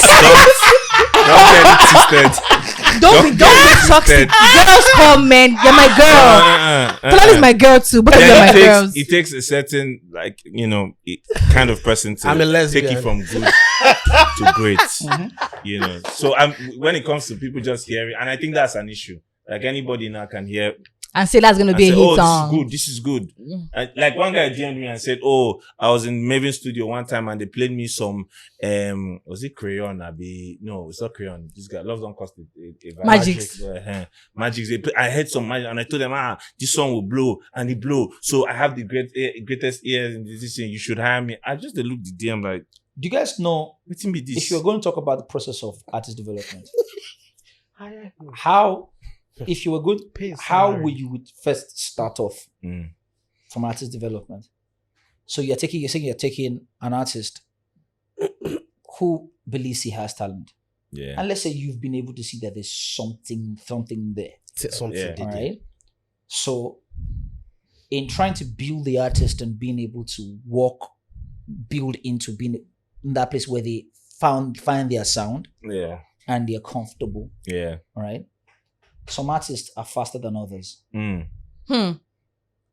Yeah. Some people are artists, born for it. Their confidence On is built another level. Takes Over a while. time. over time. All right. There are artists that you would look at and you begin to sense, writing wise, this person understands that and it's natural, or this person just has listened to a lot of work. All right. Being able to know which artist requires to constantly be around the professional producers, or the artist that needs to have a new producer where they will both grow together. They don't have time again. No. All right. See that now. That's the thing about the not having time conversation. All right. Because if you don't have time, then you don't really properly build The relationships. Full. But Clarence, you know the that. egg no go done. Clarence, but you know that when it comes to this egg not done or slow coming, and there's some artists that come, they come full circle quickly, or they come quickly, while some artists are like slow. Mhm. Like for the like some artists come quickly, like men. While some come slowly. Are you alluding to the? Are you alluding to While the? some come slowly. While some come Are you slowly, like the alluding to the Nigerian women. decade-long rumors about OAPs and artists? Are you It's a stupid? question. You're an idiot. He said decade long. Excel, you don't have sense. But speaking about shooting videos, No, Clarence, we really need to wrap up. before we wrap up, This yes, guy will last kill me. question. That will kill me. Yes, last You know what I question. mean? His line of sight. He will kill In me. hindsight, He will kill me. but Clarence, in hindsight, and taking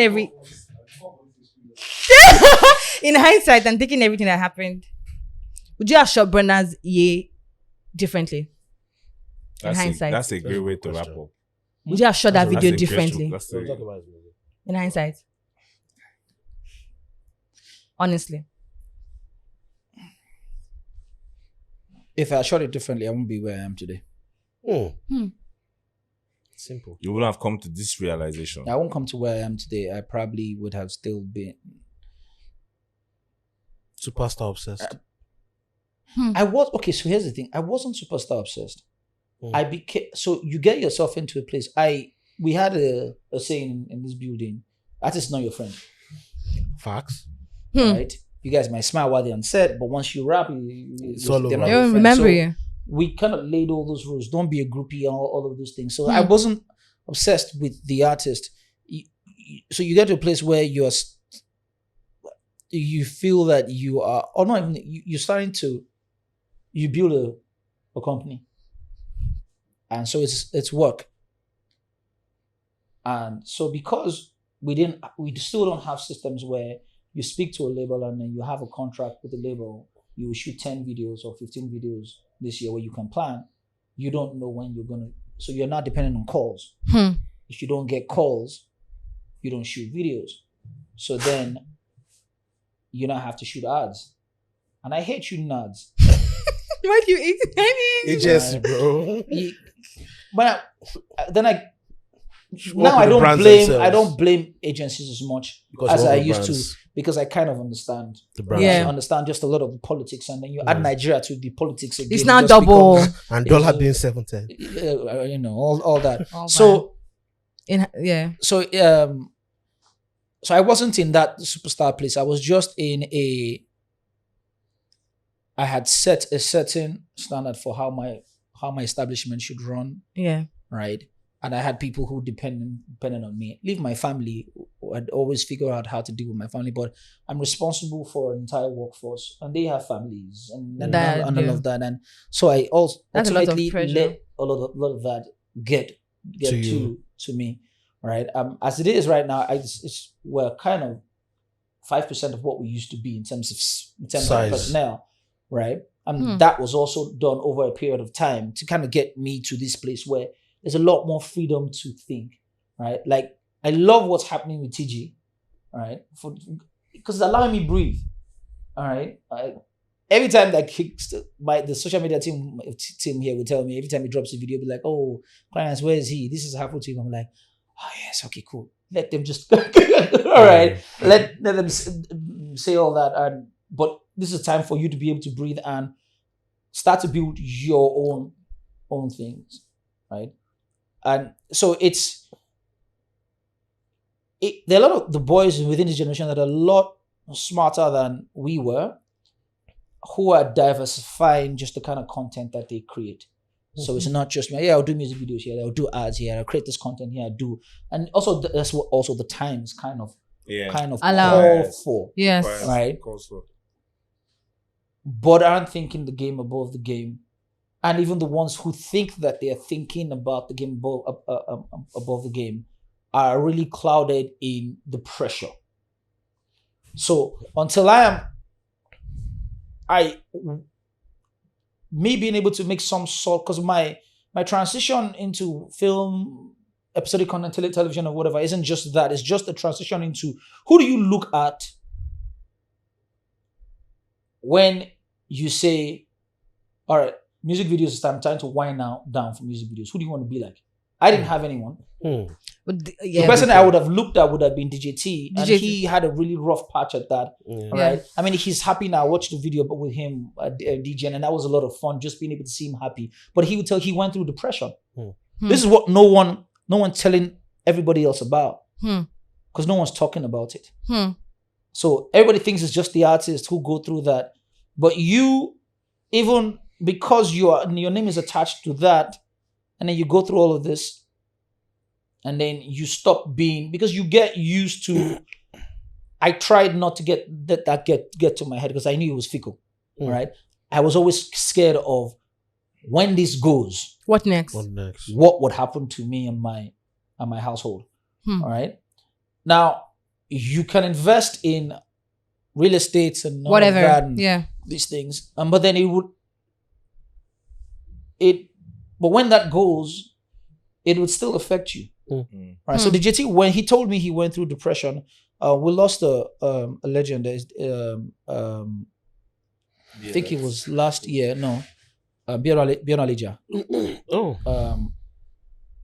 BBNaija is from Tunde Kilani's period. It was and he died of depression.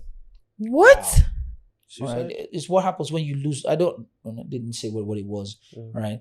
All right. But it's what happened when you lose. I just lost also a great cinematographer that most people probably wouldn't even know, Washion who used to be the cinematographer for Everyday People, Family Circle. All right. And the last time I saw him, he had lost so much weight. And apart from just the things being hard, it wasn't just even about that. You could tell in his mindset when you're seeing people move forward. All right, and achieving things that you wanted to achieve, and you haven't come to place of closure with yourself. Yeah. Right. There are nobody's having those conversations with. I mean, I don't know about with the artists. They have a lot of people to look up to. I mean, the Sonny Ade, a lot of people that if you're lucky, you can have, and they're having the conversations when they meet the OGs. They talk to the OGs. Yes. We don't have anyone to talk to, so I'm the person who's been doing this the longest. Yes. In Nigeria's history. Yeah. Yes. Right? If I'm not able to find a way to transit, it's going to be harder for them to know how to navigate that space. That's how I think about it. That's actually, do you know what this is? You understand responsibility. Yes. Actually. But don't you, all this pressure of all this responsibility, you thinking about the next generation of videographers, and you thinking about, like, you spoke about your workforce and how, negative pressure and everything, and how you're thinking not about yourself, but people that you have to feed being your workforce. Oh, but understand that there's a lot of people, even my workforce, who would probably watch this interview and be like, he's just talking about the shit, right? People can always be happy. Yes. Yeah, but you try your best. Oh, yeah. So my point is, doesn't that weigh on you, the pressure? Doesn't it weigh on you mentally? At some point in this conversation, we kind of had a conversation about responsibility and men and what it takes to be a man and all that. Just responsibility. Let's not even say it's gender specific. All right. Responsibility is not meant to be easy. All right. I mean, yes, mental health is a thing. It is a real concern. All right. But responsibility isn't meant to be easy, no matter how good the society is. Yeah. Right? It's not meant to be easy. Suppose film. Right? Now, I think the way I think, because I was born into this. Most people, I love this and I stumbled. Yes. I was born into it. I was conceived on a set. Right? You're natural. This is like Messi. I went to school. If they ban filmmaking today, I become cleaner. Everybody does their pali and try out that things that they have. But you, this is you. This is what I have certificates. This is your life. It's a meaning. It's not a hobby. It's not a stumble. It's my passion. It's not passion. It's a lifestyle. Right? And as long as I decided I want to be in this country, I mean, going to America to go and do this, how does that do it? I can't tell their stories as much as they can. Yes. Not possible. All right? Yeah. So this is I'm kind of stuck in this country. Yeah. Every single time they say something's happening with bandits somewhere, it freaks me out when I see, when I'm looking at the GDP of the country going to shit. Because you're like, wow. Right? I'm looking at the fact that our reserves are plummeting into shit. All right? But then again, I still look and I'm still on a daily basis, I'm seeing potential. You hear me record, and I'm recording people with voices. Yeah. All right? People, and Clarence, you can record my all voice they too. don't have is tech. All right? Don't ever People are hearing terms on the Black Panther, this thing. I'm like, but guy, you've always had it. If it was Waje, you carry it there. The same. If it was Omami, you carry it there. If it was Yemi, you carry it there. You're going to have. It was just the time to focus on the tech and the opportunity to be given. We have absolutely there's no drought. Never been. Of potential. Never been. So when your president comes and says lazy Nigerian youths, all you can I can hear is that you don't know the young people. Time. You know what I hear here? Time. There'll come a time where else will I lie? Yes. Guys, 6 years ago, if you ask people about split sheet, they'll be like, what's that? Yeah. But everybody not shout, everybody shouting split sheet. Guy, 2006, 7, people just said brand. People, what? Like just the word brand. They like, some of them didn't even know, people didn't even know what it meant. If you're not advertising brand, is it Clarence, everything comes full circle. How do the people who worked hard for it but are not benefiting from it? That's life. That is not life. That's not that fair. Is not life. We stay a lot in Nigeria, and we believe that the things that happen in Nigeria and this is normal life. It's not normal, but it's not. It's not fair. Like the conversations about mental health, you've been going through something, and you're like, well, that's the way things are. And then somebody now tells you, but that's not how things should be. No, that's the way things are in life. Right. But that's not how. It's not normal.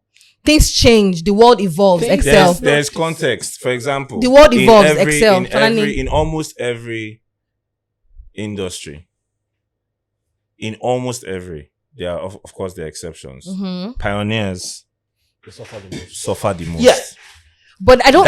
You don't want to. But in the music, kick the door down. Shit, you kick the door down. Then. But in Nigeria, it's just worse. Yeah, in a third world country, it's going to be worse. There's nothing to keep these legends alive. Like there's no Hollywood Walk of Fame. There's no this. There's no. So it's like, what did they really? Do you know how weird it is that when we have conversations about what the band's what the band song got to BB's Oliver Twist, and people are like, oh, it did. I'm like, of course it did. Yeah, some people are not even aware of these things. My sister, we're having this conversation. 10 years this year. We're having this conversation about all these things, and they're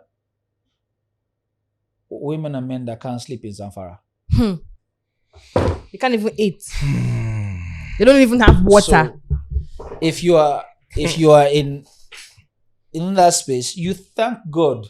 I go into my room, AC can come on. I can watch Netflix. I see my children. Even if it's Gary I'm drinking, I say, God, thank you. It's not even kneeling down doing praise and worship, just thanking God, Lord, for this opportunity. I was in a cell with murderers and rapists and all of that. And when they would talk, and you would, even in that place, I could hear potential in people's voices and just in their mindsets and things like that. How many days? 5 to 6 days. All right. But here's the worst part. So you sit down and your ass is sore half the time. Then you would understand what 9 feet, the height, 9 feet and 9 feet in your ceiling, just how high that is, because you're constantly on the ground and you're trying not to get up. And when you're getting up, then your guard or your security guard or your neighbor's security guard is freer than you are. He's in a better situation than you are, and you would give anything just to be able to sleep in his security post. To just be outside, come out and just be able to walk around and just be able to have conversations with people around. All right, it's not life, no balance. All right, you do the best that you can, right? But it's just very important for you to do, honestly, be able to say to yourself that you've done the best that you can. And that's the thing, how many people can actually really say, yes, you have families, and if you're not going to do it, then shut up. But don't point at people who are at least trying to do it, because you are in the comfort of where you can click and just press a couple of things down and just say, oh, they're not doing this and they're not doing that. Yes, criticism is good, right? But your criticism is supposed, if your criticism is your body to fi ọwọ́ sí gbá ọmọ. So if you are laying down your criticisms, at least remember to actually say that, okay, at least you tried. In this country that we're in, you say we're celebrating mediocrity. It's a lot of work to even show up. All right? So make it sound like, look, I need your shit needs to get better so that the rest of us can follow. Yeah. Because you have been able to at least start. So it's you that we are looking at. Right? This is what we think. Knowing that you don't have the full understanding of everything else that is going on. Yeah. Right? And take it, after a while, you take it for what it is. And then if it's not, you say you are paying. A lot of people come and say, my money is coming out, I'm paying for this. Well, there are a lot of other people artists that you can pay for. If you don't like it, or videos or films, then go and watch another one. If it's not, if you want so if you are really about the stories, right? The honesty of the stories being told, not you trying to do American music or trying to do American films, trying to be honest about being able to move something